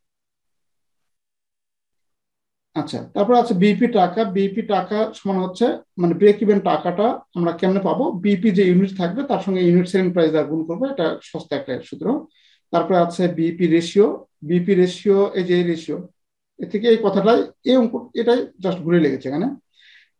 যদি রেশিও নির্ণয় করতে যাই, যদি এই রেশিও নির্ণয় করতে চাই তাহলে সেলস এবার আছে, তাহলে এই পর্যায়ে কি হবে? এর সঙ্গে সেলসটা কি করবে? ভাগ হবে। তাহলে আমরা কি বিপি টাকাকে সেলস দ্বারা ভাগ করলে এই বিপি রেশিও পাবো, তখন তো এটা থাকতেছে না। সেটা এখানে লিখেছি, বিপি রেশিও সমান বিপি টাকা ভাগ সেলস গুণন 100। তাহলে রেশিও নির্ণয় করতে গেলে 100 দ্বারা গুণ করতে হবে। আর বিপি রেশিও সমান 100% minus MS ratio. BP ratio সমান 100% মাইনাস এমএস রেশিও। 100% থেকে আমাদের এমএস রেশিও মানে মার্জিন অফ সেফটি রেশিও যদি আমরা বাদ দেই তাহলে আমরা বিপি রেশিও পাবো। আবার বিপি রেশিও সমান এই হবে। অর্থাৎ এই বিপি এই কোটা আপনারা একটু মনে রাখার চেষ্টা করবেন, যেভাবে হোক মনে রাখার চেষ্টা করবেন। এবং এখান থেকে একটা রিকোয়ারমেন্ট যদি অঙ্ক থাকে এখান থেকে একটা রিকোয়ারমেন্ট আপনাকে করতে বলবে, অবশ্যই করতে বলবে। তারপর আছে মার্জিন অফ সেফটি। তো মার্জিন অফ সেফটি এখানে আগে বলেছি যে মার্জিন অফ সেফটির মধ্যে এই অংশের মধ্যে আমাদের লাভ বা প্রফিট অন্তর্ভুক্ত থাকে। মার্জিন অফ সেফটি নিরাপত্তা প্রান্ত, এই নিরাপত্তা প্রান্তের মধ্যে আমাদের প্রফিট অন্তর্ভুক্ত থাকে। তো আমরা কেমনে পাবো? যে আমরা যে টোটাল সেল করেছি, টোটাল সেলস করছে, সেলস থেকে যদি বিপিটা বাদ দেই, মানে যা যতদূর পর্যন্ত আমাদের লাভ বা লস কিছু হয়নি সেটা যদি বাদ দেয় তাহলে যে অংশটা থাকবে তার নাম হচ্ছে এমএস রেশিও। এমএস শুধু এমএস, মার্জিন অফ সেফটি। তাহলে মার্জিন অফ সেফটিটা কি? যে মোট বিক্রয় থেকে বিপি বিক্রয় যদি বাদ দেয় তাহলে মার্জিন অফ সেফটি পাবো। সেটা এখানে লেখা আছে যে মার্জিন অফ সেফটি সমান সেলস মাইনাস বিপি টাকা এই সেলস মাইনাস বিপি টাকা এটা যদি আমরা বাদ দিই তাহলে মার্জিন অফ সেফটি পাবো। আর মার্জিন অফ সেফটি সমান আবার এখানে বলা আছে প্রফিটকে যদি সিএম রেশিও দ্বারা ভাগ করি তাহলে আমরা মার্জিন অফ সেফটি পাবো। সিএম রেশিও দ্বারা যদি ভাগ করি, প্রফিটকে সিএম রেশিও দ্বারা ভাগ করি তাহলে মার্জিন অফ সেফটি পাবো। আবার MS ratio, margin of safety ratio MS রেশিওকে সেলস দ্বারা ভাগ করবো তাহলে আমরা মার্জিন অফ সেফটি পাবো। তাহলে রেশিও নির্ণয় এটা একটা ব্যতিক্রম সূত্র পাইলাম এখানে। এর আগে একটা পাইছিলাম ফিক্সড কস্টে। তাহলে এখানে আমরা এমএস রেশিওকে এমএস কে সেলস দ্বারা ভাগ করে এমএস রেশিও পাবো। এমএস রেশিও যখন আমরা নির্ণয় করবো এই এমএস রেশিওটা কেমনে পাবো আবার, যে এই এখানে এই এমএসটা যে লিখেছি এই এমএসটা সমান সমান সেলস মাইনাস বিএপি, এই যে সেলস মাইনাস বিএপি করলে এমএস পাবো সেটা এখানে লিখেছি। অর্থাৎ অঙ্কে যে আইটেম দেওয়া থাকবে সেই আইটেম ভাবে আমাদের সেই সূত্র প্রয়োগ করতে হবে। আর এমএস এর সূত্রটা এইভাবে 100% মাইনাস বিপি রেশিও, 100% থেকে বিপি রেশিও বাদ দিলে এমএস রেশিও পাওয়া যায়। এই হচ্ছে এতদূর পর্যন্ত আমাদের যে সূত্রগুলো সেগুলো হচ্ছে আমাদের মোটামুটি একটু ধারণা। এটা হয়তো অনেক মানে মনে রাখা বিরক্ত হতে পারে, কিন্তু যখন 2-4টা অঙ্ক করবেন তখন আর বিরক্ত লাগবে না, আপনাদের অটোমেটিক্যালি আসে যাবে যে কেমনে কোন সূত্রটা প্রয়োগ করতে হবে। এখন আমাদের টার্গেট প্রফিট বা টার্গেট সেল নির্ণয়ের সূত্র ব্যবহার করব, যেটা এই সূত্রটা জাস্ট আগের সূত্রের মতো, খালি সামনে আমাদের কি টার্গেট কথাটা ব্যবহার হয়েছে। টার্গেট কথাটা ব্যবহার হবে। যেমন বলা থাকতে পারে এরকম যে আমাদের এত টাকা প্রফিট অর্জন করতে চাই, তাহলে আমাদের টার্গেট সেল কত হবে, আমরা কত টাকা সেল করব। তাহলে টার্গেট সেল নির্ণয় করতে গেলে কত টাকা প্রফিট অর্জন করতে চাই, তাহলে যে টার্গেট দেওয়া থাকবে সেই টার্গেটটা বসিয়ে দেবো। অর্থাৎ আমরা যখন এই নির্ণয় করব, যখন টার্গেট সেল নির্ণয় করব, প্রত্যেকের সাথে প্রত্যেক এফসির সাথে আমরা এই প্রফিটটা যোগ করে দেবো, এই প্রফিটটা যোগ করে দেবো, এই প্রফিটটা যোগ করে দেবো, এই প্রত্যেকের সাথে প্রফিট আমাদের যোগ থাকবে। এখন আমাদের আরেকটা যে যদি আমাদের ট্যাক্সের কথা বলা থাকে, এই দুটোর ক্ষেত্রে ট্যাক্সের কথা বলা হচ্ছে, মানে ট্যাক্সের সূত্রে অ্যাপ্লাই হবে এই দুটোর ক্ষেত্রে। আর এই সূত্রগুলো আমরা আগে দেখে আসছি। তো আমাদের ট্যাক্সের যখন হার দেওয়া থাকবে তখন আমাদের এখানে লেখা আছে 1 মাইনাস ট্যাক্স রেট। এই টার্গেট প্রফিটকে আমরা 1 মাইনাস ট্যাক্স রেট আমরা করব, মানে এটা দ্বারা ভাগ করব। 1 মাইনাস ট্যাক্স রেট এটা মাইনাস করে নিয়ে আমরা ভাগ করব। যাই হোক, এই সূত্রগুলোর প্রয়োগ আমরা যখন অঙ্ক আসবে তখন আমরা আরো বিস্তারিত ভালো মতো আলোচনা করতে পারবো। সূত্র এরকম ভাবে মনে রাখবেন না। তো আপনারা যেভাবে বোঝেন আর কি, সূত্রটা মনে যেভাবে রাখতে পারেন ওইভাবে একটু রাখার চেষ্টা করবেন। বিরক্ত ভাব আসবে কিন্তু বিরক্ত হওয়া যাবে না।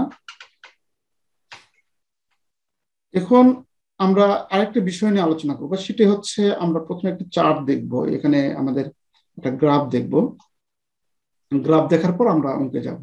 এই একটা গ্রাফ দেখবো আমরা। তো এই গ্রাফে আমাদের এদিকে ধরেছি সেলস কোয়ান্টিটি বা ইউনিট, আর এদিকে ধরেছি আমরা সেলস টাকা, মানে এইদিকে আমরা কত ইউনিট বিক্রি করব সেই ইউনিট ধরেছি, আর এইদিকে ধরেছি আমরা টাকা। আচ্ছা, ধরুন 1, 2, 3, 4 এটা প্রত্যেকটি পয়েন্টে হচ্ছে 1000 করে। হ্যাঁ, তাহলে 3000 ইউনিট। এখানে 3-এর পয়েন্ট এখানে দাগ আছে, এখানে 3-এর পয়েন্টে দাগ আছে। আচ্ছা, এখন ফিক্সড কস্টটা হচ্ছে আমাদের, এটা আগে বুঝুন, এদিকে হচ্ছে সেলের টাকা মানে মোট টোটাল টাকা, এদিকে হচ্ছে ইউনিটের টাকা, কত ইউনিট বিক্রি করলাম সেটা নির্দেশ করবে, আর এইদিকে কত টাকা পর্যন্ত আমরা বিক্রি করেছি সেটা নির্দেশ করবে। এখন আমাদের ফিক্সড কস্ট একটি কারবারে যখন আমরা গ্রাফ নির্ণয় করব, এই গ্রাফটা অত্যন্ত গুরুত্বপূর্ণ এবং বিপি কস্ট ভলিউম প্রফিট এই অধ্যায়ের মানে মূল কথা এখানে নিহিত আছে এই গ্রাফের মধ্যে। তো ফিক্সড কস্ট হচ্ছে একটি ব্যবসা প্রতিষ্ঠানের জন্য স্থায়ী, এটি উৎপাদন হোক না হোক আমাদের ব্যয় করতেই হবে। তো এই অঙ্কে আমরা ফিক্সড কস্ট আমরা এই যে এই 2 থেকে যেটা আমরা ধরেছি, এই 2 থেকে যে সোজা বরাবর টান ধরেছি ফিক্সড কস্ট, এটি হচ্ছে আমাদের fixed cost line, fixed cost line এটা। হ্যাঁ, ফিক্সড কস্ট লাইন। এখন এটা কেমনে এটা আমরা টান দিলাম, এখন খেয়াল করুন, এটা ইউনিট। যদি আমাদের এত ইউনিট বিক্রি করি ফিক্সড কস্ট এত, যদি 3 ইউনিট করি ফিক্সড কস্ট এত, যদি 6 ইউনিট করি এত, যদি 8 ইউনিট করি এত। তার মানে ফিক্সড কস্ট হচ্ছে যত ইউনিটে আমরা উৎপাদন বা বিক্রয় করি না কেন সবার ক্ষেত্রে সমান, মানে ফিক্সড কস্ট যদি 10,000 হয় বা 20,000 হয় বা 40,000 হয়, তাহলে ফিক্সড কস্ট সবসময়ের জন্য সবার জন্য সমান, এটা বোঝাচ্ছে এই রেখা দ্বারা। আচ্ছা, এখন আমাদের ভেরিয়েবল কস্ট আমাদের বা টোটাল কস্ট রেখা যেটা, সেটা হচ্ছে আমাদের ফিক্সড কস্টের পরের থেকে শুরু হবে। ফিক্সড কস্ট যেখান থেকে শুরু, আমাদের ভেরিয়েবল কস্ট সেখান থেকে চালু হবে। তো আমাদের ভেরিয়েবল ফিক্সড কস্ট শুরু হচ্ছে এখান থেকে, তার মানে আমাদের ফিক্সড কস্ট এখান থেকে চালু হয়েছে, তার মানে ভিসিটা এখান থেকে শুরু হবে। তাহলে এখান থেকে যত আমাদের বিক্রয় বেশি হবে, এখানে একটা প্রশ্ন আছে। আপনি বললেন যে ফিক্সড কস্ট যেখান থেকে শেষ সেখান থেকে ভেরিয়েবল কস্ট শুরু, কিন্তু আমরা তো এটা কমন সেন্সে বুঝি যে কোন একটা বিষয় যখন প্রোডাকশনে যায়, কোন একটা প্রোডাক্ট যখন প্রোডাকশনে যায়, প্রোডাকশনে যাওয়ার সঙ্গে সঙ্গে তো ভেরিয়েবল কস্ট আর ফিক্সড কস্ট দুইটা একসাথে আসে, আসে না? তাহলে ফিক্সড কস্ট শেষ হওয়ার পরে ভেরিয়েবল কস্ট শুরু হবে, এটা আমি বুঝতে পারবো। আমরা যখন গ্রাফ করব এখানে ভেরিয়েবল কস্ট তো চালু হবেই, তার মানে আপনার এই ব্যয়টা বরাদ্দ রাখার পর এই ব্যয় চালু হবেই। আপনারা এই ব্যয়টা বরাদ্দ রাখার পর আপনাকে ভেরিয়েবল কস্ট গুলা করতে হবে, মানে ড্রাফট করার স্বার্থে এভাবে করা হয় নাকি? ড্রাফট করার স্বার্থে যখন আমরা এইভাবে করব। আর মূল কথা হচ্ছে যে আমরা এই ব্যয়টা বরাদ্দ করার পর, মানে এক মাসে আপনি যেটা বলেছেন ঠিক আছে, এক মাসে একটি কারখানার জন্য যখন আমরা 100টি কলম উৎপাদন করব, তখন আমরা এখানে যখন উৎপাদন করেছি তখন তো ফিক্সড কস্ট চলমান, আমাদের ভেরিয়েবল কস্ট চলমান। তো আমাদের আপনার কথা হচ্ছে যে আমাদের যখন তো চালুই হচ্ছে তখন তো একসঙ্গে দুটাই হচ্ছে, কিন্তু যখন চালু হয়নি তখন কি হচ্ছে? তখন কিন্তু আমাদের ফিক্সড কস্ট চলমানই, ফিক্সড কস্ট আগে থাকেই, থাকবেই।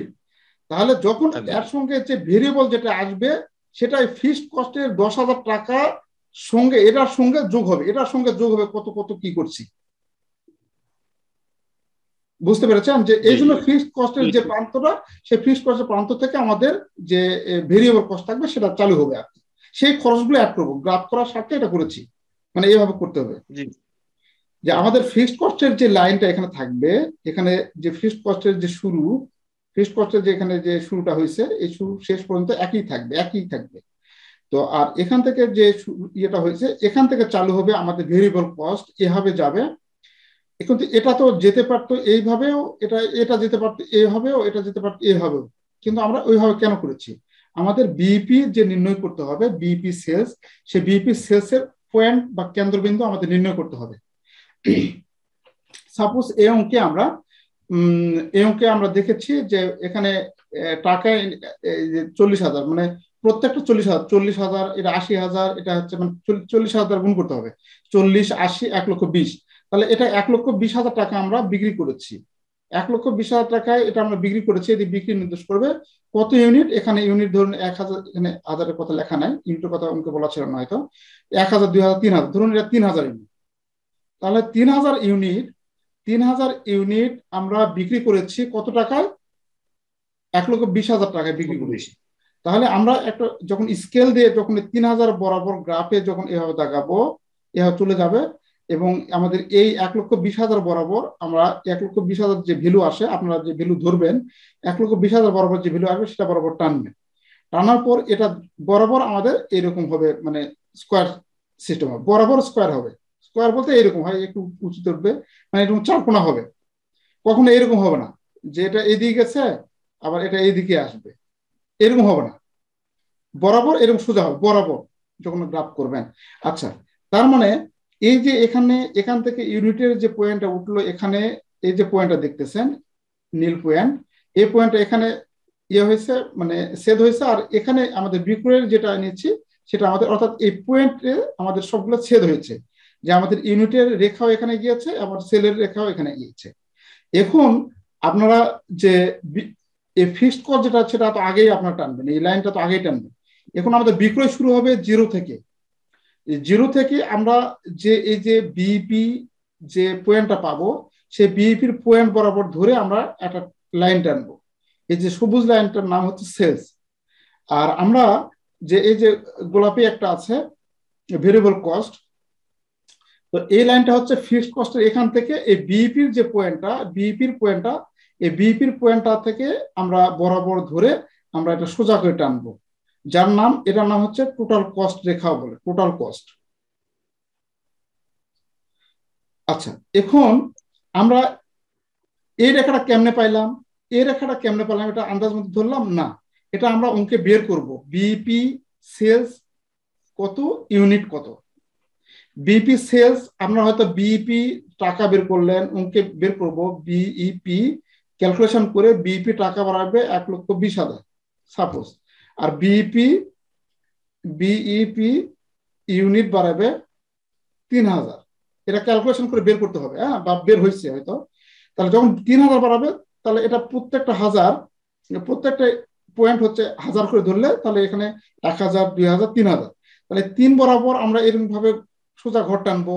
আর 1,20,000 বরাবর যদি আমরা এখানে 40,000 করে ধরি, এটা আনুমানিক ভাবে আমরা ধরছি আমরা, যে আমাদের গ্রাফের যে ঘর থাকবে, এর আগে তো গ্রাফ করছি আমরা, যে গ্রাফের যে ঘর থাকবে সে ঘর আপনি 40 করে ধরবেন, আপনি 50 করে ধরবেন, মানে কি ধরলে আপনার সুবিধা সেইভাবে আপনি ধরবেন। আমি এখানে যেহেতু এরকম মানে 1,20,000 বাড়াইছে, ওই জন্য আমি 40,000 করে ধরেছি, যে 40,000, 40,000, 40,000, তার মানে 1,20,000, 1,20,000 আমাদের বাড়াচ্ছে বিইপি টাকা। তাহলে এই বিইপি টাকা বরাবর আমরা সোজা টানবো এবং ইউনিট বরাবর সোজা টানবো, টানলে যে অংশতে ছেদ হবে এর নাম হচ্ছে বিইপি। তার মানে এই পরিমাণ যদি আমরা, আর এই বিক্রয় লাইনটা যখন আমরা টানবো, তার মানে এই পরিমাণ যদি আমরা বিক্রয় করি, তাহলে আমাদের লাভও হবে না, লসও হবে না। এর নিচে করলে আমাদের লাভ হবে, আর উপরে করলে আমাদের, এর নিচে করলে লস হবে, আর উপরে করলে লাভ হবে। তো এখানে আমাদের লস এরিয়া বলা আছে, এখানে এই যে লস এরিয়া বলা আছে, এই যে এরিয়াটার নাম হলো লস। আমাদের এখানে যদি বিক্রয় করি আমরা, তাহলে এখানে আমাদের কস্ট শুরু হয়েছে, এখান থেকে কস্ট শুরু হয়েছে, এইটুকু হচ্ছে আমাদের কি ফিক্সড কস্ট, এইটুকু হচ্ছে আমাদের ভেরিয়েবল কস্ট। তাহলে ফিক্সড কস্ট আর ভেরিয়েবল কস্টটাই হচ্ছে আমাদের লসের এরিয়ার মধ্যে পড়বে। তার মানে এতদূর পর্যন্ত বিক্রয় 0 থেকে শুরু হয়েছে, এভাবে চলতে চলতে চলতে চলতে চলতে চলতে যখন এই পয়েন্টে আসবে, তখন আমাদের মানে লসও হবে না, লাভও হবে না। যখন এটা অতিক্রম করবে, তখন আমাদের প্রফিট এরিয়া শুরু, মানে লসের এরিয়া এই সাইডে প্রফিটের এরিয়া। এখন এখানে আপনি যেটা দেখতেছেন, এই যে এইটুকু হচ্ছে এফসি, আর এটা যেহেতু কস্টের লাইন, এটা যেহেতু টোটাল কস্টের লাইন, এইটুকু হচ্ছে বিসি। তাহলে আমাদের টোটাল কস্ট কত দাঁড়াবে? টোটাল কস্ট হচ্ছে এই এফসি আর ভিসি যোগ করতে হবে। তাহলে এফসি আর ভিসি যোগ করি, তাহলে আমরা টোটাল কস্ট পাবো, এই জন্য এটা টোটাল কস্ট লাইন। এখন আমাদের টোটাল কস্ট হচ্ছে এত, আর আমাদের যখন সেল যত উপরে উঠবে, তত আমাদের এই লাভের এরিয়াটা, এই যে প্রফিট এরিয়াটা বেড়ে যাবে। এইটুকু আমাদের প্রফিট নির্দেশিত, মানে এই ঘরটা আমাদের প্রফিটকে নির্দেশ করবে, আর এই ঘরটা নিচের দিকে ঘরটা আমাদের লসকে নির্দেশ করবে। এ হচ্ছে আমাদের বিইপির যে চার্ট, সেই চার্টটা এভাবে আমরা ব্যাখ্যা করি।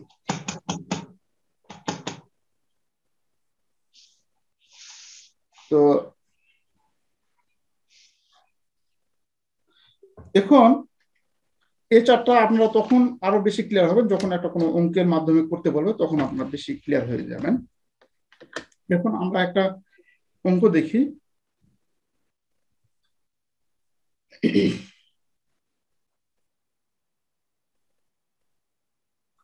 এই যে এয়ার কোশ্চেন 1 নম্বরে, এটা একটু দেখি আমরা।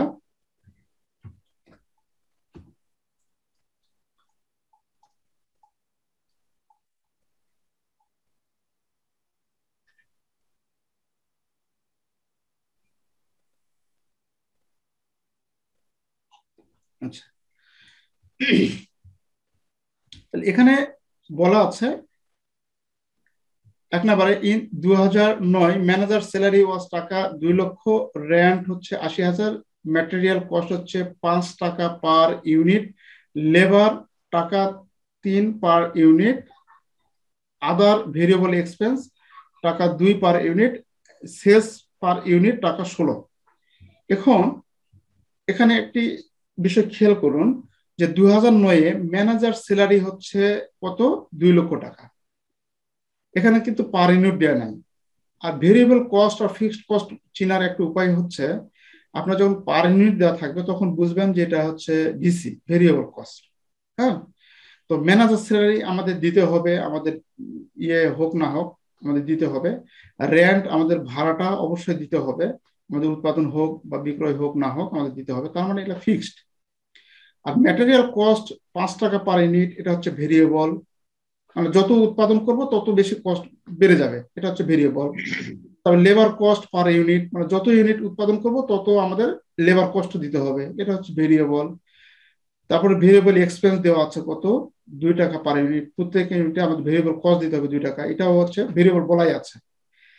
তাহলে ইউনিট উৎপাদনের সাথে সাথে আমাদের যে কস্টগুলো বাড়ে বা কমে, সেই কস্টগুলো হচ্ছে আমাদের ভেরিয়েবল কস্ট, অর্থাৎ যে কস্টগুলো বাড়বে বা কমবে সেগুলো হচ্ছে ভেরিয়েবল কস্ট।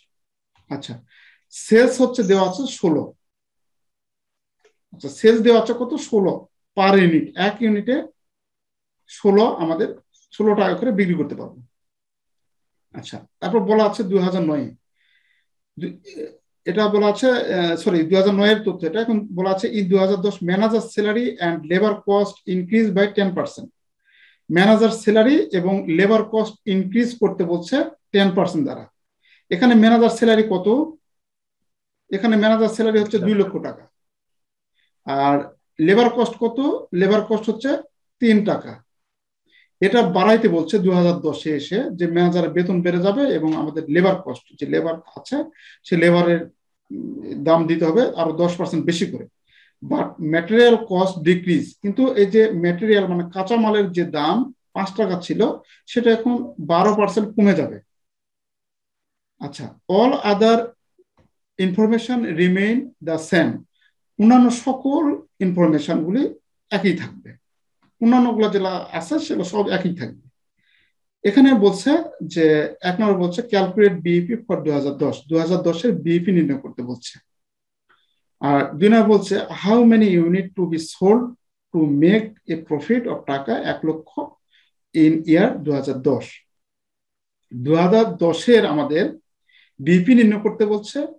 আর 2 নম্বরে বলছে যে আমরা কত ইউনিট বিক্রয় করলে আমরা 1 লক্ষ টাকা প্রফিট অর্জন করতে পারবো, সে বিক্রয়টা আপনার কাছে জানতে চাইছে, মানে কত টাকা আমরা বিক্রয় করলে 1 লক্ষ টাকা প্রফিট অর্জন করতে পারবো। যখন এরকম একটা টার্গেট দেওয়া থাকবে যে কত টাকা বিক্রয় করলে আপনি কত টাকা প্রফিট অর্জন করবেন, সেক্ষেত্রে টার্গেট সেলসের যে সূত্র, সেই সূত্রটাই আমরা ইউজ করব। আচ্ছা, এখন আপনারা বলুন যে 2010-এর আমাদের বিইপি বের করছে বলছে, তাহলে আমাদের তথ্য কি 2009-এর গুলো নিয়ে আসলে হবে? হবে না। 2010-এর যেগুলা চেঞ্জ হয়ে গেছে, 2010-এর যে চেঞ্জ হয়ে গেছে, সেই চেঞ্জ করার পর যে তথ্যগুলো বাড়াইবে বা পাবো, সেই তথ্যের ভিত্তিতে আমাদের এগুলো করতে হবে। তাহলে আমরা এখন এখানে করেছি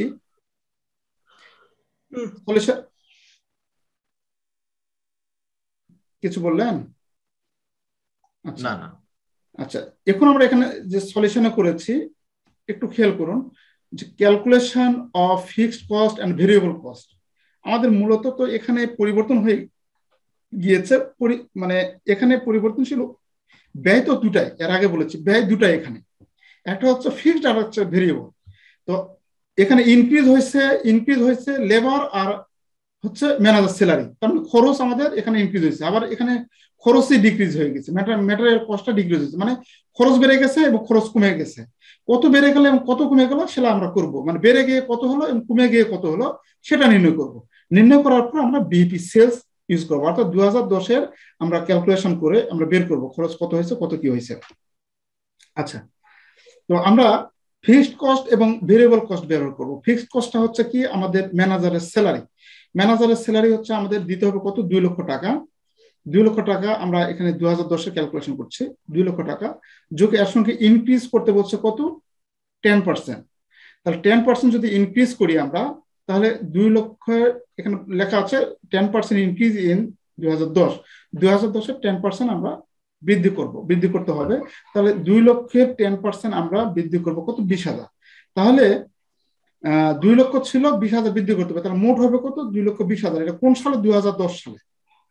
তাহলে 2009 সালে ছিল হচ্ছে 2 লক্ষ টাকা, 2010 সালে এসে হয়ে যাবে কত, 2,20,000। তার মানে এখন এই 2,20,000-এর তথ্য নিয়ে আমাদের অঙ্ক করতে হবে, তাহলে 2010 সালের অঙ্কটা হয়ে যাবে। এখন আর 2 লক্ষ ধরে করলে হবে না। এখন আমাদের ম্যানেজারের স্যালারি ইনক্রিজ হয়েছে, মানে ফিক্সড কস্ট দুটা ছিল, একটি হচ্ছে স্যালারি, একটি হচ্ছে রেন্ট। তো স্যালারিটা আপনার অনেকের, আবার বলি, অনেকের মনে প্রশ্ন জাগতে পারে যে স্যালারি যে ফিক্সড কস্টটা বুঝলাম কেমনে। তো এইরকম অঙ্কে যদি এরকম ডাইরেক্ট টাকা দেওয়া থাকে তাহলে সেটা বুঝবেন বেশিরভাগ ক্ষেত্রে হচ্ছে ফিক্সড কস্ট। আরো কিছু গুরুভেদী কথা আছে, সেটা পরবর্তীতে আপনারা জানতে পারবেন। এরকম ডাইরেক্ট টাকা দেওয়া থাকলে বুঝবেন যে সেটা ফিক্সড কস্ট, আর ইউনিট পার ইউনিট যদি এরকম বলা থাকে। ভাই এখানে আরেকটা বোঝার উপায় আছে না, যে ম্যানেজারের স্যালারি তো উৎপাদনের সাথে পরিবর্তনশীল না, উৎপাদন যত হোক না কেন ম্যানেজারের স্যালারি তো ফিক্সড। বোঝা যায়, হ্যাঁ ওভাবে বোঝা যায়, কিন্তু হয়তো অনেকে সেটাও বুঝতেছে না বা সেটা মাথায় আসতেছে না। কিন্তু শর্টকাট ভাবে, মানে সহজ সরল ভাবে যেটা বোঝার জন্য, যে আমরা যখন ডাইরেক্ট টাকা দেওয়া থাকবে তখন বুঝবেন যে ফিক্সড।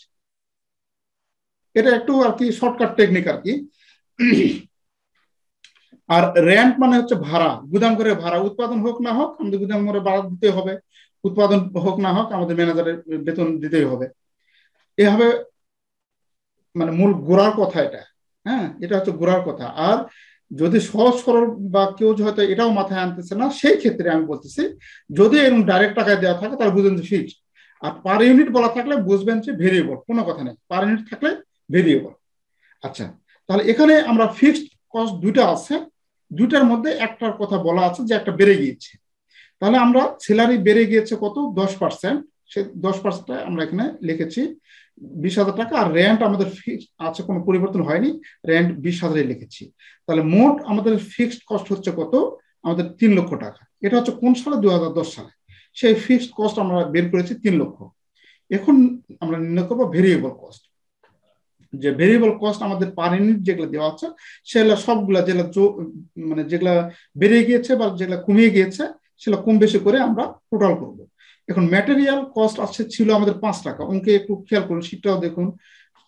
অঙ্কে আমাদের ম্যাটেরিয়াল কস্ট হচ্ছে 5 টাকা দেওয়া আছে, সেখান থেকে 12% ডিক্রিজ হবে। এখানে বলা আছে, অঙ্কে বলা আছে এখানে যে 2010-এ যে এখানে বলা আছে, সে ডিক্রিজ করতে হবে 12%, মানে 12% ডিক্রিজ, মানে কমিয়ে দিতে হবে। তাহলে 12% যদি আমরা কমিয়ে দেই তাহলে ম্যাটেরিয়াল কস্ট 12% কমিয়ে দেবো। কার দিব, ম্যাটেরিয়াল কস্টেরই 12% কমিয়ে দেবো। তাহলে মাইনাস 12% ডিক্রিজ ইন 2010, মানে ম্যাটেরিয়াল কস্ট হচ্ছে 5 টাকা, আর 12% কত হচ্ছে 60 পয়সা। 12% 60 পয়সা কমিয়ে দেবো। তাহলে 5 টাকা থেকে 60 পয়সা কমিয়ে দিলে আমাদের ম্যাটেরিয়ালসের দাম এখন 2010 সালে হবে কত, 4 টাকা 40 পয়সা। এটা এবার লিখেছি টোটাল শেষে করে। আর লেবার কস্ট কি হবে, লেবার কস্ট কিন্তু বেড়ে যাবে। লেবার কস্ট 10% বেড়ে যাবে, যে এখানে বলা আছে 10% বেড়ে যাবে। যে লেবার কস্ট ইনক্রিজ পাবে কত, 10%। তাহলে লেবার কস্ট যদি 10% ইনক্রিজ পাই, তাহলে এখানে লেবার কত, 3 টাকা ছিল, তাহলে ইনক্রিজ হবে 10%, মানে 3 টাকার 10% 2010 সালে বৃদ্ধি পাবে। 10% ইনক্রিজ ইন 2010-এ, এখানে 3-এর 10% হচ্ছে কত, 30 পয়সা। তাহলে 3 টাকা 30 পয়সা এটা যোগ করবো, যোগ করে এখানে লিখবো। আর আমাদের আরেকটা ভেরিয়েবল এক্সপেন্স ছিল 2 টাকা, সেটা 2 টাকা কোনো কিছু পরিবর্তন হবে না, এটা আমরা এখানে লিখেছি। এখন আমাদের ভেরিয়েবল কস্ট কত হলো, আমাদের ম্যাটেরিয়াল কস্ট আমাদের কমে গিয়ে হলো 4 টাকা 40 পয়সা, আবার লেবার কস্ট বৃদ্ধি পেয়ে হলো 3 টাকা 30 পয়সা, আর আমাদের ভেরিয়েবল কস্ট কোনো বৃদ্ধি পায়নি, যা আছে সেটাই থাকবে 2 টাকায়। তাহলে সবগুলো কস্ট যদি আমরা যোগ করি, এই 4 টাকা 40 আর 3 টাকা 30 আর 2 টাকা যোগ করি, তাহলে হবে কত, 9 টাকা 70 পয়সা। এই সবগুলো যোগ করে আমাদের ভেরিয়েবল কস্ট পার ইউনিট 9 টাকা 70 পয়সা। আর আমাদের ফিক্সড কস্ট বাড়লে কত, এই 3 লক্ষ টাকা। এখন আমাদের অঙ্ক করতে সহজ হবে।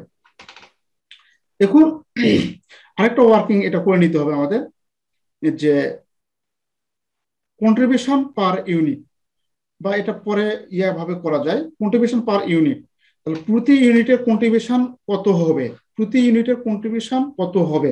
কন্ট্রিবিউশন সমান কি জানি, সেলিং প্রাইস থেকে, প্রতি ইউনিটের বিক্রয় থেকে প্রতি ইউনিটের ভিসি যদি বাদ দেই, ভেরিয়েবল কস্ট বাদ দেই, তাহলে আমরা কন্ট্রিবিউশন পাবো। আগের সূত্রতে খেয়াল যান, এখন ছোটবেলার যে সূত্রটা, সেলস মাইনাস ভিসি, ভিসি পালে পাবো কি, সিএম পাবো, মানে কন্ট্রিবিউশন মার্জিন পাবো। এখান থেকে যদি এফসি বাদ দেয় তাহলে প্রফিট পাবো। এখন এই সূত্রে ফিরে যান, তার মানে এই সেলস থেকে যদি ভিসি বাদ দেয় তাহলে পাবো সিএম। সেটা যে ইউনিট সেলিং প্রাইস থেকে ইউনিট ভিসি বাদ দেয় তাহলে আমরা পাবো কন্ট্রিবিউশন পার ইউনিট। তাহলে এখানে 16 টাকা হচ্ছে বিক্রয় মূল্য, প্রত্যেক ইউনিটের দাম কত বাড়লো, আমাদের ভিসি বাড়লো কত, 9 টাকা 70 পয়সা বাদ দিয়েছি, দিলে আমরা 16 থেকে 9 টাকা 70 বাদ দিলে 6 টাকা 30 পয়সা হচ্ছে আমাদের কন্ট্রিবিউশন পার ইউনিট। মানে 2010 কন্ট্রিবিউশন পার ইউনিট এত টাকা। এখন এই কন্ট্রিবিউশন পার ইউনিট কি জন্য নির্ণয় করলাম, আমাদের এখানে বিপি ক্যালকুলেট করতে বলছে। তাহলে বিপি ক্যালকুলেটের আমাদের জাতীয় সূত্র হচ্ছে এফসি কে ইউনিট কন্ট্রিবিউশন দ্বারা ভাগ, আমাদের এফসি কে ইউনিট কন্ট্রিবিউশন দ্বারা ভাগ। এবং আমি এর আগেও বলেছি যে সবগুলো অঙ্কে আপনাকে বিপি ক্যালকুলেশন করতে বলবেই, বিপি ক্যালকুলেশন করতে বলবেই।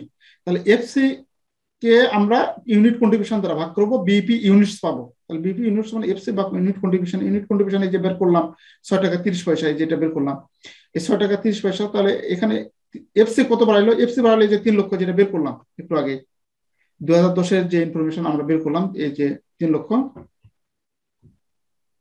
এই যে 3 লক্ষ বের করলাম। এই 3 লক্ষকে আমরা এটা দ্বারা ভাগ করেছি, ভেরিয়েবল কস্ট দ্বারা ভাগ করেছি, করে আমরা ইউনিট পাইছি। এখন এই যে বিপি ইউনিট এর সঙ্গে খালি সেলিং প্রাইস দ্বারা গুণ করলে সেলস হবে। সেলিং প্রাইস কত দেওয়া আছে, 16 টাকা করে পার ইউনিট, আমাদের 16 টাকা, এখানে 16 টাকা দেওয়া আছে। এখন হয়তো আপনার মনে প্রশ্ন জাগবে কি আবার 2009 16 টাকা 2010 নিয়ে আসলাম কেন? এখানে বলা আছে all other information remain the same, সকল ইনফরমেশন একই থাকবে, সকল ইনফরমেশন একই থাকবে, শুধুমাত্র এই দুটা চেঞ্জ হয়ে যাবে। এই জন্য আমাদের সবগুলো একই থাকবে, যেমন এখানে র্যান্টও একই ছিল আর আমাদের ভেরিয়েবল কস্ট একই ছিল। এই জন্য আমাদের সেলস এর যে দামটা, সেই দামটাও আমাদের একই থাকবে। এই জন্য আমরা বিপি যে সেলটা হবে, সেই সেলিং ইউনিটের দামটাও আমাদের একই থাকবে 2010 এসে। তাহলে বিপি যে ইউনিট বাড়বে ওখানে সেলিং ইউনিট দ্বারা যদি গুণ করি তাহলে বিপি সেলস পাবো। এইভাবে আমরা বিপি ইউনিট এবং সেলস নির্ণয় করব। তারপরে বলা আছে আমাদের টার্গেট সেলস এর, যে আমরা 1 লক্ষ টাকা যদি প্রফিট অর্জন করতে চাই, how many units to be sold, কত ইউনিট বিক্রি করতে হবে to make a profit of টাকা 1 লক্ষ ইন ইয়ার 2010 আমরা প্রফিট 1 লক্ষ টাকা করতে গেলে, 2010 1 লক্ষ টাকা প্রফিট করতে গেলে কত ইউনিট সোল্ড করতে হবে। তাহলে সোল্ড করে আমরা এটা তার মানে আপনাকে টার্গেট দিয়েছে যে 1 লক্ষ টাকা যদি প্রফিট করতে চাই তাহলে কত বিক্রি করবো। তাহলে টার্গেট সেলের যে সূত্র, এই যে টার্গেট সেলের যে সূত্র, এই টার্গেট সেলের সূত্র আমরা ব্যবহার করবো। এই যে টার্গেট সেলের সূত্র, এই যে সেলস কে এফসির সাথে ইউনিট কন্ট্রিবিউশন দ্বারা আমরা ভাগ করেছি। এর আগে যে সূত্রটা দেখলাম, এর আগে যে সূত্রটা লিখেছি, যে এফসি কে ইউনিট কন্ট্রিবিউশন দ্বারা ভাগ করে বিপি ইউনিটস পাইছি। সেলস নির্ণয় করতে গেলে এটাকে শুধু আমরা প্রফিট দ্বারা যোগ করবো। এই যে যখন আমরা সেলস নির্ণয় পাবো, ইউনিট করে পাবো, এই এফসি কে ইউনিট কন্ট্রিবিউশন দ্বারা ভাগ করবো, তার সঙ্গে শুধু প্রফিটটা যোগ করবো, করলে আমাদের ওই টার্গেট প্রফিটের সূত্র হয়ে যাবে। তাহলে আমাদের এই যে টার্গেট প্রফিট, এই টার্গেট প্রফিটের সূত্রটা আমরা এখানে লিখবো। তাহলে এখানে আমাদের টার্গেট প্রফিটের এই যে টার্গেট সেলস, তাহলে টার্গেট সেলের সূত্রটা আমরা কি জানি, এফসি কে ইউনিট কন্ট্রিবিউশন, এই যে এফসি কে ইউনিট কন্ট্রিবিউশন এই সূত্রটা, বিপির যে এই সূত্রটা, এর সঙ্গে শুধু প্রফিটটা যোগ করে দেবো। এই প্রফিট যোগ করলে বুঝবেন যে এটা টার্গেট সেলের সূত্র বা টার্গেট প্রফিটের সূত্র। তাহলে যেটা দেওয়া থাকবে, টার্গেট সেল যদি দেওয়া থাকে আপনাকে প্রফিট ক্যালকুলেশন করতে হবে, যদি প্রফিট থাকে তাহলে সেল ক্যালকুলেশন করতে হবে। তাহলে এখানে আমাদের প্রফিট অঙ্কে বলা আছে যে প্রফিট এত টাকা দেওয়া আছে, তাহলে সেলস ক্যালকুলেশন করতে হবে। তাই আমরা এফসি 3 লক্ষ টাকা, প্রফিট বলছে 1 লক্ষ টাকা, প্রফিটের জায়গায় বসিয়ে দিয়েছি। আর ইউনিট কন্ট্রিবিউশন আমরা 6 লক্ষ, এই যেটা বাড়াইছে 6.30, এটা দ্বারা আমরা ভাগ করবো। 6.30 6 টাকা 30 পয়সা দ্বারা ভাগ করবো। ভাগ করলে আমরা এই ইউনিটস পাবো। এটা হচ্ছে আমাদের টার্গেট ইউনিটস। কত ইউনিটস বিক্রি করতে হবে, এখানে কত ইউনিটের কথা বলা আছে না, টাকার কথা। হাউ মেনি ইউনিটস মানে কত ইউনিট বিক্রি করতে হবে। যদি বলতো যে টাকায় বিক্রি করতে হবে, তখন একে শুধু টাকা দ্বারা গুণ করতাম, একে শুধু এই যে ইউনিট বাড়াইছে, একে শুধু বিক্রয় মূল্য দ্বারা গুণ করতাম, মানে 16 দ্বারা গুণ করতাম, সেল ভ্যালু দ্বারা গুণ করতাম, তাহলে আমরা টাকায় পাইতাম। যেহেতু ইউনিট বলছে তাহলে অত দূর আর যাওয়ার দরকার নেই, আমাদের অঙ্ক শেষ। এইভাবে অঙ্কটা আমাদের করতে হবে। এখন এই সূত্রগুলো যেটা আপনাদের মোটামুটি 2-3 দিন অঙ্ক যদি আপনারা দেখেন, হয়তো মানে আপনাদের কাছে সহজ মনে হবে, কিন্তু প্রথম অবস্থায় খুব বিরক্ত যে কোন সূত্র আমি ব্যবহার করব, কোন সূত্র ব্যবহার করব না, বা এখানে তো বিইপির অনেকগুলো সূত্র আছে। এখানে যে ইনফরমেশন থাকবে সেই ইনফরমেশন আলোকে আপনাকে সূত্রগুলি বসাইতে হবে। আপনি চোখ বন্ধ করে আপনি 2-3 দিন এই সূত্রগুলো নিয়ে ভাবেন। যদি আপনাকে ইজি মনে না হয়, তখন আমাকে বললেন যে ভাই আমি এটাতে হচ্ছে না। আপনি সূত্র মনে না রাখতে পারলেও আপনি মোটামুটি ইয়ে করতে পারবেন যে কোন সূত্রটা অ্যাপ্লাই হবে, এটা আপনি ইয়ে করতে পারবেন যে এখানে বিপির ওই সূত্রটা আসবে, এই সূত্রটা হতে পারে, এরকম একটা ধারণা আসবে আপনার মধ্যে। তারপরে 2012 একটা অঙ্ক এখানে বলা আছে, দেখুন 2 number, in the month of June Zeba company fixed expense including rent of the building and salary of sales person টাকা 1,50,000। আচ্ছা তাহলে এখন বলুন তো, এখানে 1,50,000 দেওয়া আছে, যারা অত কিছু বেশি গভীরে ভাববেন না, তাহলে 1,50,000 টাকা দ্বারা আপনি কি বুঝাচ্ছেন? Fixed cost. মানে আমি বলতে চাচ্ছি যে কোন কস্ট হবে, ফিক্সড কস্ট না ভিসি হবে, এফসি না ভিসি? এফসি হবে। এফসি কি না, এরকম ডাইরেক্ট টাকা যেটা দেওয়া থাকবে বুঝবেন যে সেটা এফসি, আর পার ইউনিট বলা থাকলে সেটা অবশ্যই ভিসি, সেটা অবশ্যই ভিসি। আচ্ছা এখন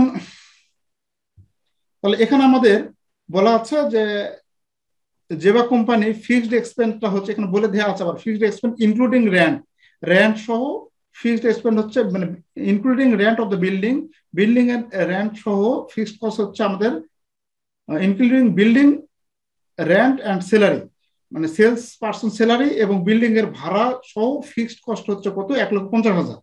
selling price per unit 30, variable cost 18। তাহলে এখানে একবারে সস্তা একটা অঙ্ক এই সালে দিয়েছিল। তা আমাদের এখানে দেখুন সেলস আছে হচ্ছে 30 টাকা, এখানে ভিসি দেওয়া আছে 18 টাকা পার ইউনিট, তাহলে ইউনিট কন্ট্রিবিউশন কত? 12 টাকা।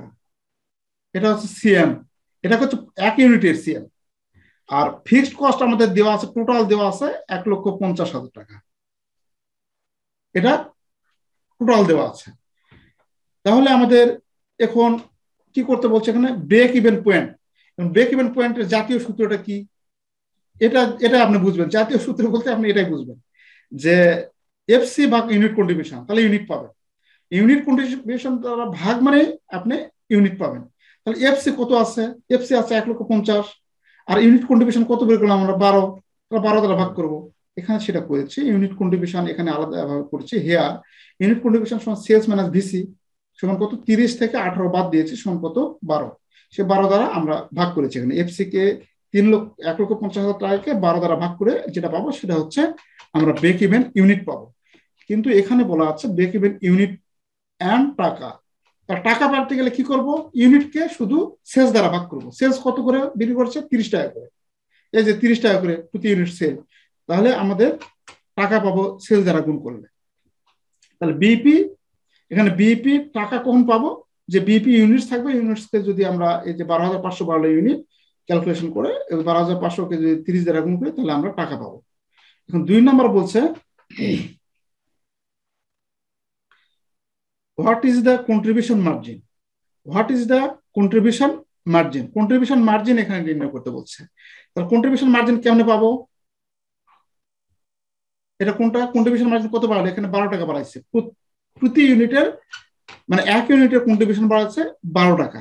তাহলে এখানে আমরা এই কন্ট্রিবিউশন মার্জিনটা এইভাবে লিখবো, কন্ট্রিবিউশন মার্জিন সমান selling price per unit minus VC variable per unit, variable cost per unit, 30 টাকা আর 12 টাকা সমান 30 টাকা মাইনাস 18 টাকা সমান 12 টাকা। এইভাবে আমরা কন্ট্রিবিউশন মার্জিন বের করব। তো এই অঙ্কগুলোকে খুবই আপনাদের জটিল লাগতেছে, এগুলা জটিল না। আপনি 2টা দিন ভাবেন, দেখেন, আপনাদের কাছে খুব সহজ মনে হবে। আরেকটা অঙ্ক দেখুন। আপনি যে বললেন যে ইউনিট কন্ট্রিবিউশন আর কন্ট্রিবিউশন মার্জিন একই কথা না, তাহলে এর আগে যে ইউনিট কন্ট্রিবিউশন বের করছেন 12 টাকা, পরে শুধু কন্ট্রিবিউশন মার্জিন বের করছেন 12 টাকা, তাহলে তো একই হয়ে গেল না? আপনি এখানে দেখুন, এখানে কন্ট্রিবিউশন বের করতে বলছে। এখন টোটাল কন্ট্রিবিউশন এখানে আমাদের বের করার মতো কোনো ওয়ে নেই, এখানে কোনো ইনফরমেশন দেওয়া নেই। তো যার কারণে আমরা শুধু এখানে যে বের করব কন্ট্রিবিউশন বের করতে বলছে, আপনাকে এটা দ্বারা ইউনিট কন্ট্রিবিউশনটাই নির্দেশ করতেছে। এখন এই কন্ট্রিবিউশন দ্বারাই আপনি যে ইউনিট কন্ট্রিবিউশন নির্ণয় করছেন, এটা দোষের কিছু না, বা এটা দ্বারা যে টোটাল কন্ট্রিবিউশন বুঝাবে তাও না। আপনার অঙ্কে ভেদে আপনার এই কথাগুলো ব্যবহার হবে, মানে অঙ্ক ভেদে আপনার এই সূত্রগুলা বা এই কথাগুলা ব্যবহার হবে আপনাকে। এখানে আপনি চাইলেও টোটাল কন্ট্রিবিউশন মার্জিন বের করার বুদ্ধি নেই। তো টোটাল সেল থাকলে পারতাম, তাই না? হ্যাঁ, এখানে টোটাল যখন সেলস থাকতো তাহলে টোটাল সেলস থাকলে পারতেন। এখানে টোটাল সেল কত বিক্রি করছি আমরা, টোটাল সেলস থাকলে তখন আপনি পারতেন। জি জি। তারপরে আছে 3 নম্বর অঙ্কে দেখুন, এটা একটু ভেঙে ভেঙে গিয়েছে মনে হয় না?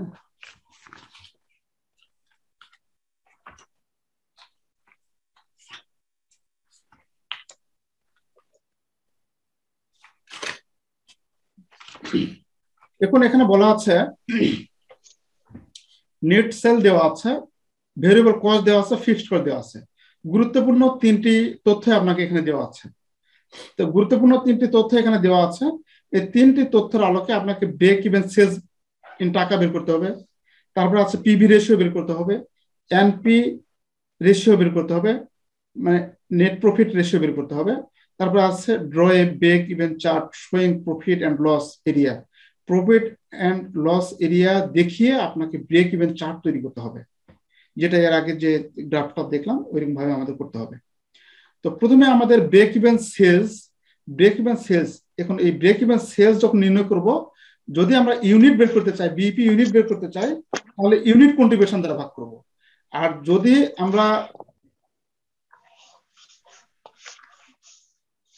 আমরা এরকম সেলস বের করতে চাই, তাহলে ডাইরেক্ট আমরা ইউনিট কন্ট্রিবিউশন মানে কন্ট্রিবিউশন দ্বারা ভাগ করে সেলস দ্বারা গুণ করব।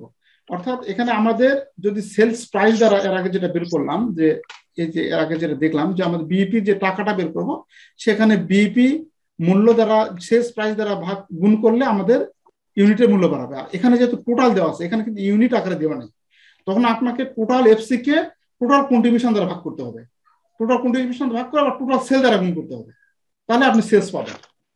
এখানে কিন্তু ইউনিটের গল্প বলা নেই, এখানে কিন্তু ডাইরেক্ট একবারে যা দেওয়া আছে টাকার ফিগারে দেওয়া আছে, তাহলে আপনার টাকা দ্বারাই আপনাকে এখানে গুণ করতে হবে।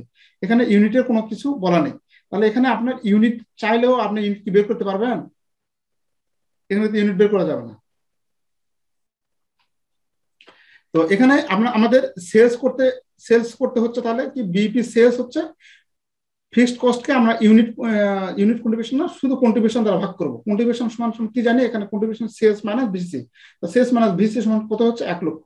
1 লক্ষ দ্বারা ভাগ করব আর সেলস দ্বারা গুণ করব। সেলস দ্বারা গুণ করলে আমরা যেটা পাবো সেটা হচ্ছে বিইপি সেলস। और বিইপি সেলস আমরা এইভাবে বের করতে পারি, মানে এই যে 1,20,000, এই 1,20,000 আমরা এইভাবে বের করতে পারি। এফসি কে সিএম রেশিও দ্বারা ভাগ করতে পারি। সিএম রেশিও মানে কন্ট্রিবিউশন মার্জিন রেশিও, অর্থাৎ কন্ট্রিবিউশন মার্জিন রেশিও দ্বারা ভাগ করে আমরা একবারে সেল নির্ণয় করতে পারি। আবার যদি আমরা শুধু কন্ট্রিবিউশন এভাবে করি তাহলে সেলস দ্বারা গুণ করতে হবে। তো সিএম রেশিও কেমনে পাই? কন্ট্রিবিউশনকে সেলস দ্বারা ভাগ করে 100 দ্বারা গুণ করি, তাহলে আমরা সেলস কন্ট্রিবিউশন সমান সেলস মাইনাস ভিসি সমান কত? এই যে সেলস হচ্ছে 2 লক্ষ টাকা, ভিসি 1 লক্ষ টাকা, এখানে বাদ দিয়ে যেটা পাবো সেটা হচ্ছে কন্ট্রিবিউশনকে যদি আমরা সেলস দ্বারা ভাগ করি 100 দ্বারা গুণ করি, কন্ট্রিবিউশন মার্জিন পাবো 50%। তাহলে এই 50%টা জাস্ট এখানে আমরা ফিক্সড কস্টকে যদি 50% দ্বারা ডাইরেক্ট ভাগ করি তাহলে 1,20,000 টাকা পাবো। মানে আপনারা এভাবেও করতে পারবেন, এই অর মানে এই যে দুটাই লিখতে হবে তা না, যে কোনো একভাবে হয় এটাতে করতে পারবেন, নাহলে এইভাবে করতে পারবেন, যে কোনো একভাবে করবেন যেটাতে আপনার সহজ মনে হয়।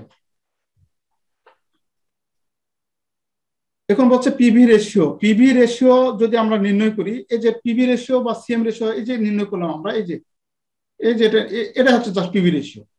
এই যে 50% বের করলাম, এই 50%টা পিভি রেশিও, এটাই নির্ণয় করতে বলছে এখানে, এই যে পিভি রেশিও। তাহলে এই সিএম রেশিও কেমনে বের করলাম আমরা? সিএম রেশিও কন্ট্রিবিউশন ভাগ সেলস গুণন 100। তাহলে কন্ট্রিবিউশন সমান কি পাবো আমরা? সেলস থেকে ভিসি যদি বাদ দেয় তাহলে কন্ট্রিবিউশন পাবো, কারণ এই অঙ্কে তো ডাইরেক্ট বলা নাই যে কন্ট্রিবিউশন এত। এখানে ডাইরেক্ট দেওয়া আছে, আমরা ক্লু দেওয়া আছে সেলস, ভিসি এবং ফিক্সড কস্ট। তাহলে কন্ট্রিবিউশন বের করতে গেলে কি করবো? সেলস থেকে ভিসি বাদ দিতে হবে। তাহলে সেলস থেকে ভিসি বাদ দিয়ে আমরা সেলস দ্বারা ভাগ করবো। তাহলে কন্ট্রিবিউশন পাইতে গেলে আমরা সেলস থেকে ভিসি বাদ দেবো, আর সেলস দ্বারা ভাগ করলে আমরা কন্ট্রিবিউশন রেশিও পাবো। তাহলে রেশিও পেয়েছে কত 50%, যেটা আমরা এখানে ক্যালকুলেশন করছি, এই যে এখানে যেটা ক্যালকুলেশন করছি ওই ক্যালকুলেশন জাস্ট এখানে করবো, required number 2।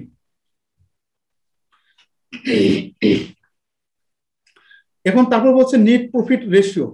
NEET profit ratio, NP ratio, net profit ratio. Net profit ratio বলতেই আমাদের সেলস দ্বারা ভাগ করতে হবে, রেশিও বলতে সেলস দ্বারা ভাগ করতে হবে। এখন এই অঙ্কের মধ্যে নিট প্রফিট নাই, তাহলে নিট প্রফিট কেমন নির্ণয় করবো? এখানে নিট প্রফিট নির্ণয় করবো সেলস থেকে ভিসি বাদ দেবো, এফসি বাদ দেবো, অর্থাৎ সেলস থেকে টোটাল কস্ট বাদ দিলে আমরা কি পাবো? প্রফিট পাবো। তার সেলস 2 লক্ষ, সেখান থেকে ভিসি 1 লক্ষ এবং ফিক্সড কস্ট 60,000 টাকা যদি বাদ দেয় তাহলে 40,000 টাকা হচ্ছে আমাদের নিট প্রফিট। একে সেলস দ্বারা ভাগ করবো, 100 দ্বারা গুণ করবো, করলে আমরা এনপি রেশিও পাবো। এভাবে আমরা অঙ্ক করবো আর কি। তো এই অঙ্কে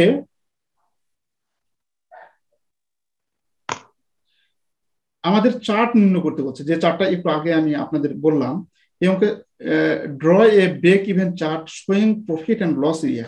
প্রফিট এবং লস এরিয়া দেখিয়ে আমাদের একটি ব্রেক ইভেন চার্ট তৈরি করতে বলছে, যেটা এই যে গত বছর এসেছিল এই কথাটা। হ্যাঁ, এই যে এই রিকোয়ারমেন্টটা চেয়েছিল যে গ্রাফ দাগাইতে বলছে আর কি। হ্যাঁ, গত বছর এসেছিল গ্রাফ দাগাইতে হবে আপনাকে, ওই তথ্যের ভিত্তিতে আপনাকে গ্রাফ তৈরি করতে হবে। সেরকম একটি এখানে গ্রাফ আমরা তৈরি করব। তাহলে এখানে আমাদের বিপি সেলস কত আছে? 1,20,000। বিপি সেলস আছে কত? 1,20,000। তাহলে এখানে কিন্তু বিপি আমাদের সেলস বের করা আছে, কিন্তু বিপি ইউনিট বের করা নেই। ইউনিট কিন্তু নাই, কত ইউনিট বের করবো সেটা কিন্তু আমরা চাইলেও কিন্তু পারতেছি না। সেই ইনফরমেশন এখানে দেওয়া নেই, ইউনিটের কোনো ক্লু দেওয়া নেই। তাহলে আমরা যখন গ্রাফ করব, তাই আমরা ওই 1,20,000 টাকা শুধু ধরেছি, এখানে ইউনিটের কোনো কিছু বলা নাই দেখে আমরা কত ইউনিট বিপি সেটা কিন্তু ধরে নাই। তবে আমরা ওই বরাবর সোজা টানে যেটা হয়েছে সেটা আমরা ধরেছি। তো আমরা এদিকে ধরেছি 1,20,000 টাকা কিন্তু আমাদের বিপি। আমাদের বিপি ছিল কিন্তু আমাদের ক্যালকুলেশন করে বাড়াইছে কিন্তু বিপি 1,20,000। তাহলে 1,20,000 এদিকে যদি টাকার পরিমাণে নিতে চাই, ওই জন্য আমি 40 দ্বারা গুণ করেছি, যে 0 থেকে 1 পর্যন্ত 40, এ থেকে 1 থেকে 2 পর্যন্ত 40, আবার 2 থেকে 3 পর্যন্ত 40, তাহলে 3 40 কত? 120। তার মানে এই 120 হচ্ছে এই রেখা। এখানে উপরে লিখবো টাকা ইন 40, এখানে প্রত্যেকটা আমাদের পয়েন্টটা হচ্ছে 40 করে। তাহলে এটা যদি 40 হয়, তাহলে এই বরাবর আমরা সোজা একটি রেখা টানবো, আর এই সাইডে যে ইউনিট থাকবে আমরা এটা ধরেছি, এটা কল্পনা ধরেছি যে এটা হতে পারে। এটাও হতে পারে। ইউনিট কি বের করা যায় না? বিপি ইউনিট না, এখানে বের করা নাই, তো বের করা যাবে না। না। তো এখানে আমাদের জাস্ট এটা একটা ধরেছি, এটা কল্পনায় ধরেছি, সেটা এখানেও ধরতে পারতাম, সেটা এখানেও ধরতে পারতাম। আমরা 3-এ ধরেছি। যখন আমরা এইভাবে ধরবো, যে বিন্দুতে সেট করবো সেই বিন্দুর নাম হচ্ছে বিপি ইউনিট, সরি সেই বিন্দুর নাম হচ্ছে বিপি, ব্রেক ইভেন পয়েন্ট। এখন এই ব্রেক ইভেন পয়েন্ট থেকে যেটা আগে বুঝালাম যে আমাদের ফিক্সড কস্ট লাইন কত, ফিক্সড কস্ট কত বাড়াইছে। আমাদের ফিক্সড কস্ট এখানে ফিক্সড কস্ট কত দেওয়া আছে? আমাদের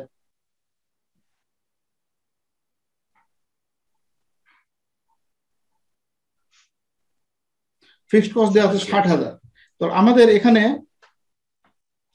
40-40-80 হয়ে গেছে। তার যে এরকম একটু নিচে হবে, এটা হচ্ছে আমি কম্পিউটারে, এটা জাস্ট একটা ইমেজ, তো আমি করতে একটু হচ্ছে, মানে এই 2 বরাবর হবে না, 2 বরাবর হলে তো 80 হচ্ছে, তাই না? তখন আমরা 60,000 যদি নিচে, তাহলে একটু নিচে গ্রাফ টানবো, মানে এখানে টানবো, এই বরাবর টানবো। মানে আপনার এটা কত করে ধরেছি আমরা? পয়েন্ট ধরেছি 40 করে, তো 40-40-80 হয়ে যাচ্ছে, কিন্তু ফিক্সড কস্ট 80 আমাদের না। ফিক্সড কস্ট কত? ফিক্সড কস্ট হচ্ছে তোমাকে দেওয়া আছে 60 দেওয়া আছে। তাহলে আমরা যদি এখানে যেটা আমি করেছি বা লিখেছি, এখানে যেটা লিখেছি, এটা হচ্ছে আমার ফটোশপে কাজ করতে সমস্যা হয়েছে। তো এখানে এই 2 যদি ধরি তাহলে কিন্তু 80 হচ্ছে, কারণ আমরা 40 করে খরচ ধরেছি, প্রত্যেকটা ঘর কত? 40 করে, তাহলে 80 হচ্ছে। কিন্তু আমাদের ফিক্সড কস্ট 80 না, আমার জাস্ট এখানে হবে না, জাস্ট এই লাইনটা এই 80 থেকে বাদ দিয়ে এখানে হবে, এই জায়গায় মাঝামাঝি হবে, 1 আর 2 এর মানে মাঝামাঝি না, মাঝামাঝি মানে একটু, মানে 20,000 পরিমাণ কম, মানে জাস্ট একটা গ্রাফ তো ওইভাবে আমরা করতে পারবো না। তখন এই মানে 20,000 যেন কম হয় এই পরিমাণটা ধরে এভাবে আমরা টানবো। কারণ এখানে যদি দেই তাহলে হচ্ছে পুরোপুরি 80,000 হয়ে গেল, ফিক্সড কস্ট আমাদের 80 না। তো যাই হোক, এখন এখন আমরা মনে করলাম যে এই দুইটা সাইড হলে তো মাঝামাঝি হয় স্যার, 1 আর 2 এর মাঝামাঝি তো সাইড হয়, 20-40 করে না, 40 আর ওই 40 এর অর্ধেক 20 মাঝামাঝি। হ্যাঁ মাঝামাঝি, ইয়েস, হ্যাঁ মাঝামাঝি। তো আমাদের তাহলে এই মাঝামাঝি বরাবর এখানে টানতে হতো। তো এখান থেকে আমাদের ফিক্সড কস্টের রেখা টানতে হতো। আমার এটাকে বুঝেছেন? এটা যেটা আমি টানছি উপরে গেছে, সেটা আমাদের এই বরাবর টানতে হতো, আর আমাদের এই রেখাটা হতো এখান থেকে। আচ্ছা, এখন মনে করুন এটাই হচ্ছে আমাদের মাঝামাঝি, এটা হচ্ছে 2, এই দুইটা হচ্ছে ধরুন এটা 2 না, এটা হচ্ছে 2, এটা হচ্ছে ধরুন 3, এরকম ধরুন। তাহলে আমাদের মাঝামাঝি বরাবর যদি আমাদের 60,000 হয়, তাহলে যখন আমরা এইভাবে টানবো, তাহলে এটা বিইপি, যেটা একটু আগে বললাম, এই বিইপিটা এটা দেখাচ্ছে কিসের ভিত্তিতে? আমরা এই তথ্যের ভিত্তিতে দেখাচ্ছি। এখানে যে তথ্য আছে, আমরা বিইপি পেয়েছি কত, 1,20,000, এই 1,20,000 ওখানে ধরেছি। আবার এই যে ফিক্সড কস্ট দেওয়া আছে কত, 60, সেই তথ্যের ভিত্তিতে কিন্তু এখানে দেখাতে হবে। তাছাড়া কিন্তু এমনি দেখালে কিন্তু ভুল হবে। কিন্তু এখানে কোনো কিছু বলেনি অরিজিনাল ডাটা বা on basis of original data, এরকম কোনো কিছু বলেনি এখানে। জাস্ট আপনাকে আচ্ছা আচ্ছা আচ্ছা আচ্ছা আচ্ছা, ওই জন্য এখানে অ্যাকুরেটলি করেন। এখানে কিন্তু আপনাকে করতে বলছে draw a break even chart showing profit and loss area on original data basis বা এরকম, বা অ্যাকর্ডিং টু প্রিভিয়াস ডাটা, এরকম কোনো কিছু বলে নেই। হ্যাঁ, জাস্ট আপনাকে শোয়িং প্রফিট এবং লস এরিয়া করতে হবে, দেখাইতে হবে। তো এখানে এই যে প্রফিট এবং লস এরিয়া দেখাইছি, এই যে প্রফিট এবং লস এরিয়া দেখাইছি, এই প্রফিট এবং লস এরিয়াটা আপনাকে জাস্ট মেনশন করতে বলছে যে প্রফিট এবং লস এরিয়াটা দেখাইতে হবে। তো প্রফিট এবং লস এরিয়াটা কেমনে পাবে? এর আগেও বললাম আমি যে আমাদের এইদিকে ইউনিট বোঝাবে, এইদিকে হচ্ছে আমাদের টোটাল সেল বোঝাবে। আমাদের যত টাকা আমাদের বিপি হবে তত টাকা বরাবর আমরা টানবো, আবার এদিকে যত ইউনিট বিকবো তত টাকা বরাবর টানবো। এটা যে বিন্দুতে সেল হবে সেটার নাম হচ্ছে কি বিইপি, মানে ব্রেক ইভেন পয়েন্ট। এই বিন্দুতে আমাদের লাভ লস কিছু হবে না। এর বিন্দুর উপরে যদি উপরে যেটা হবে সেটা হচ্ছে প্রফিট, নিচের দিকে হচ্ছে আমাদের লস। আর এটা হচ্ছে আমাদের টোটাল কস্ট এরিয়া। এইটুকু হচ্ছে আমাদের, এইটুকু হচ্ছে এফসি, এইটুকু অংশ মানে এই লাইন থেকে উপরের অংশের নাম হচ্ছে ভিসি। এখন বাদ বাকি এই বিইপি যে রেখা, এই বিইপির এখান থেকে এতদূর পর্যন্ত এটার নাম হচ্ছে এমএস, মার্জিন অফ সেফটি, মানে এরই মধ্যে মুনাফা অন্তর্ভুক্ত আছে। এই যে তিনের ভিতরে কিন্তু মুনাফা নাই, তিনের ভিতরে কিন্তু শুধু খরচ আর খরচ, লস আর লস। আর 3 যখন অতিক্রম করবে, 3 ইউনিট যখন অতিক্রম করবে, তখনই আমাদের প্রফিট শুরু হবে। মানে এই যে রেখা বরাবর যে আমাদের ইউনিট, এই ইউনিটের পর যখন আমাদের বিক্রয় বেড়ে যাবে, তখন আমাদের প্রফিট শুরু হবে। আচ্ছা রাজক ভাই, সবুজ রেখার উপর দিকে কি হবে? উপর দিকে এই সবুজ রেখা উপর দিকে, এটা লস এরিয়া, লস এরিয়া, এটা লস। এই যে সবুজ থেকে লাল, অর্থাৎ এইটুকু, মানে উপর দিকে সবুজ রেখার উপরের দিকে, হ্যাঁ এটুকু হচ্ছে লস এরিয়া। উপরে আর এই উপরে এই উপরে এটা হচ্ছে প্রফিট এরিয়া। এটা প্রফিট এরিয়া, যত বিক্রয় হবে তত এই অংশ প্রফিটের অংশ, এই অংশ হচ্ছে প্রফিটের অংশ ভাই। মানে ভাই এটা হচ্ছে এফসি, এটা হচ্ছে এফসি, মানে এদূর পর্যন্ত এফসি, এটা হচ্ছে ভিসি। এফসি আর ব্রেক ইভেন পয়েন্টের উপরে, ব্রেক ইভেনের পয়েন্টের উপরের গুলো কি হবে? ব্রেক ইভেন পয়েন্টের উপরে উপরের এই অংশটুকুর নাম প্রফিট এরিয়া, প্রফিট এরিয়া এই অংশটুকুর নাম, এগুলা না, এগুলা তো খরচ না। প্রফিটের উপরে যে জায়গাটা ফাঁকা আছে ওটা কি হবে? এটা এটা এটা এগুলো কি হবে? এগুলো কি? এগুলা তো কোনো কিছু নির্দেশ করবে না। এটা হচ্ছে আপনার ব্রেক ইভেনের মধ্যে থাকবে, এটা যতদূর পর্যন্ত যাবে এটা কোনো কিছু নির্দেশ করবে না। এটা যত বিক্রয় এখন বেশি হবে, তত আমাদের এই ব্রেক ইভেনটাই উঠে যাবে। সাপোজ 5 লক্ষ করলো, সাপোজ 5 লক্ষ করলো, তার ব্রেক ইভেন উঠে গেল না, তখন এই রেখাটা সেট করবে এখানে গিয়ে। আচ্ছা আচ্ছা, যত বিক্রয় বেশি হবে তত প্রফিট যাই হবে ওইটুকুর মধ্যেই হবে নাকি?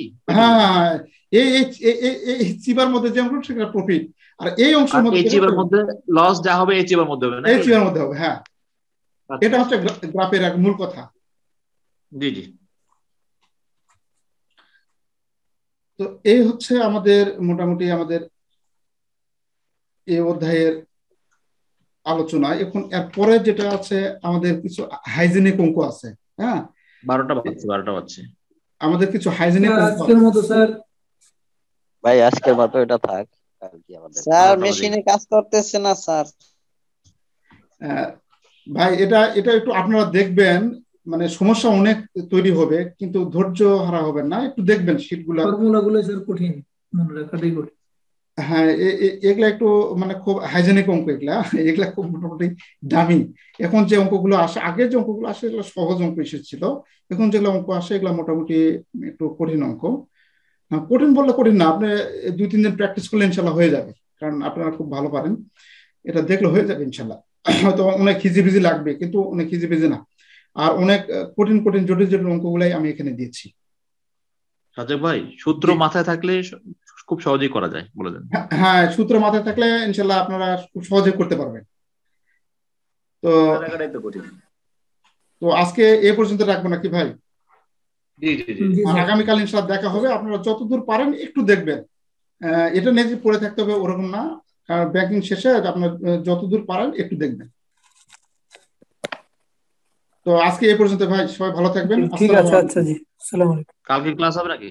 হ্যাঁ, কালকে আছে, পরের দিন আছে, তারপরের দিন আছে। আর শীটগুলো একটু দেখবেন। জি, আসসালামু আলাইকুম ভাই।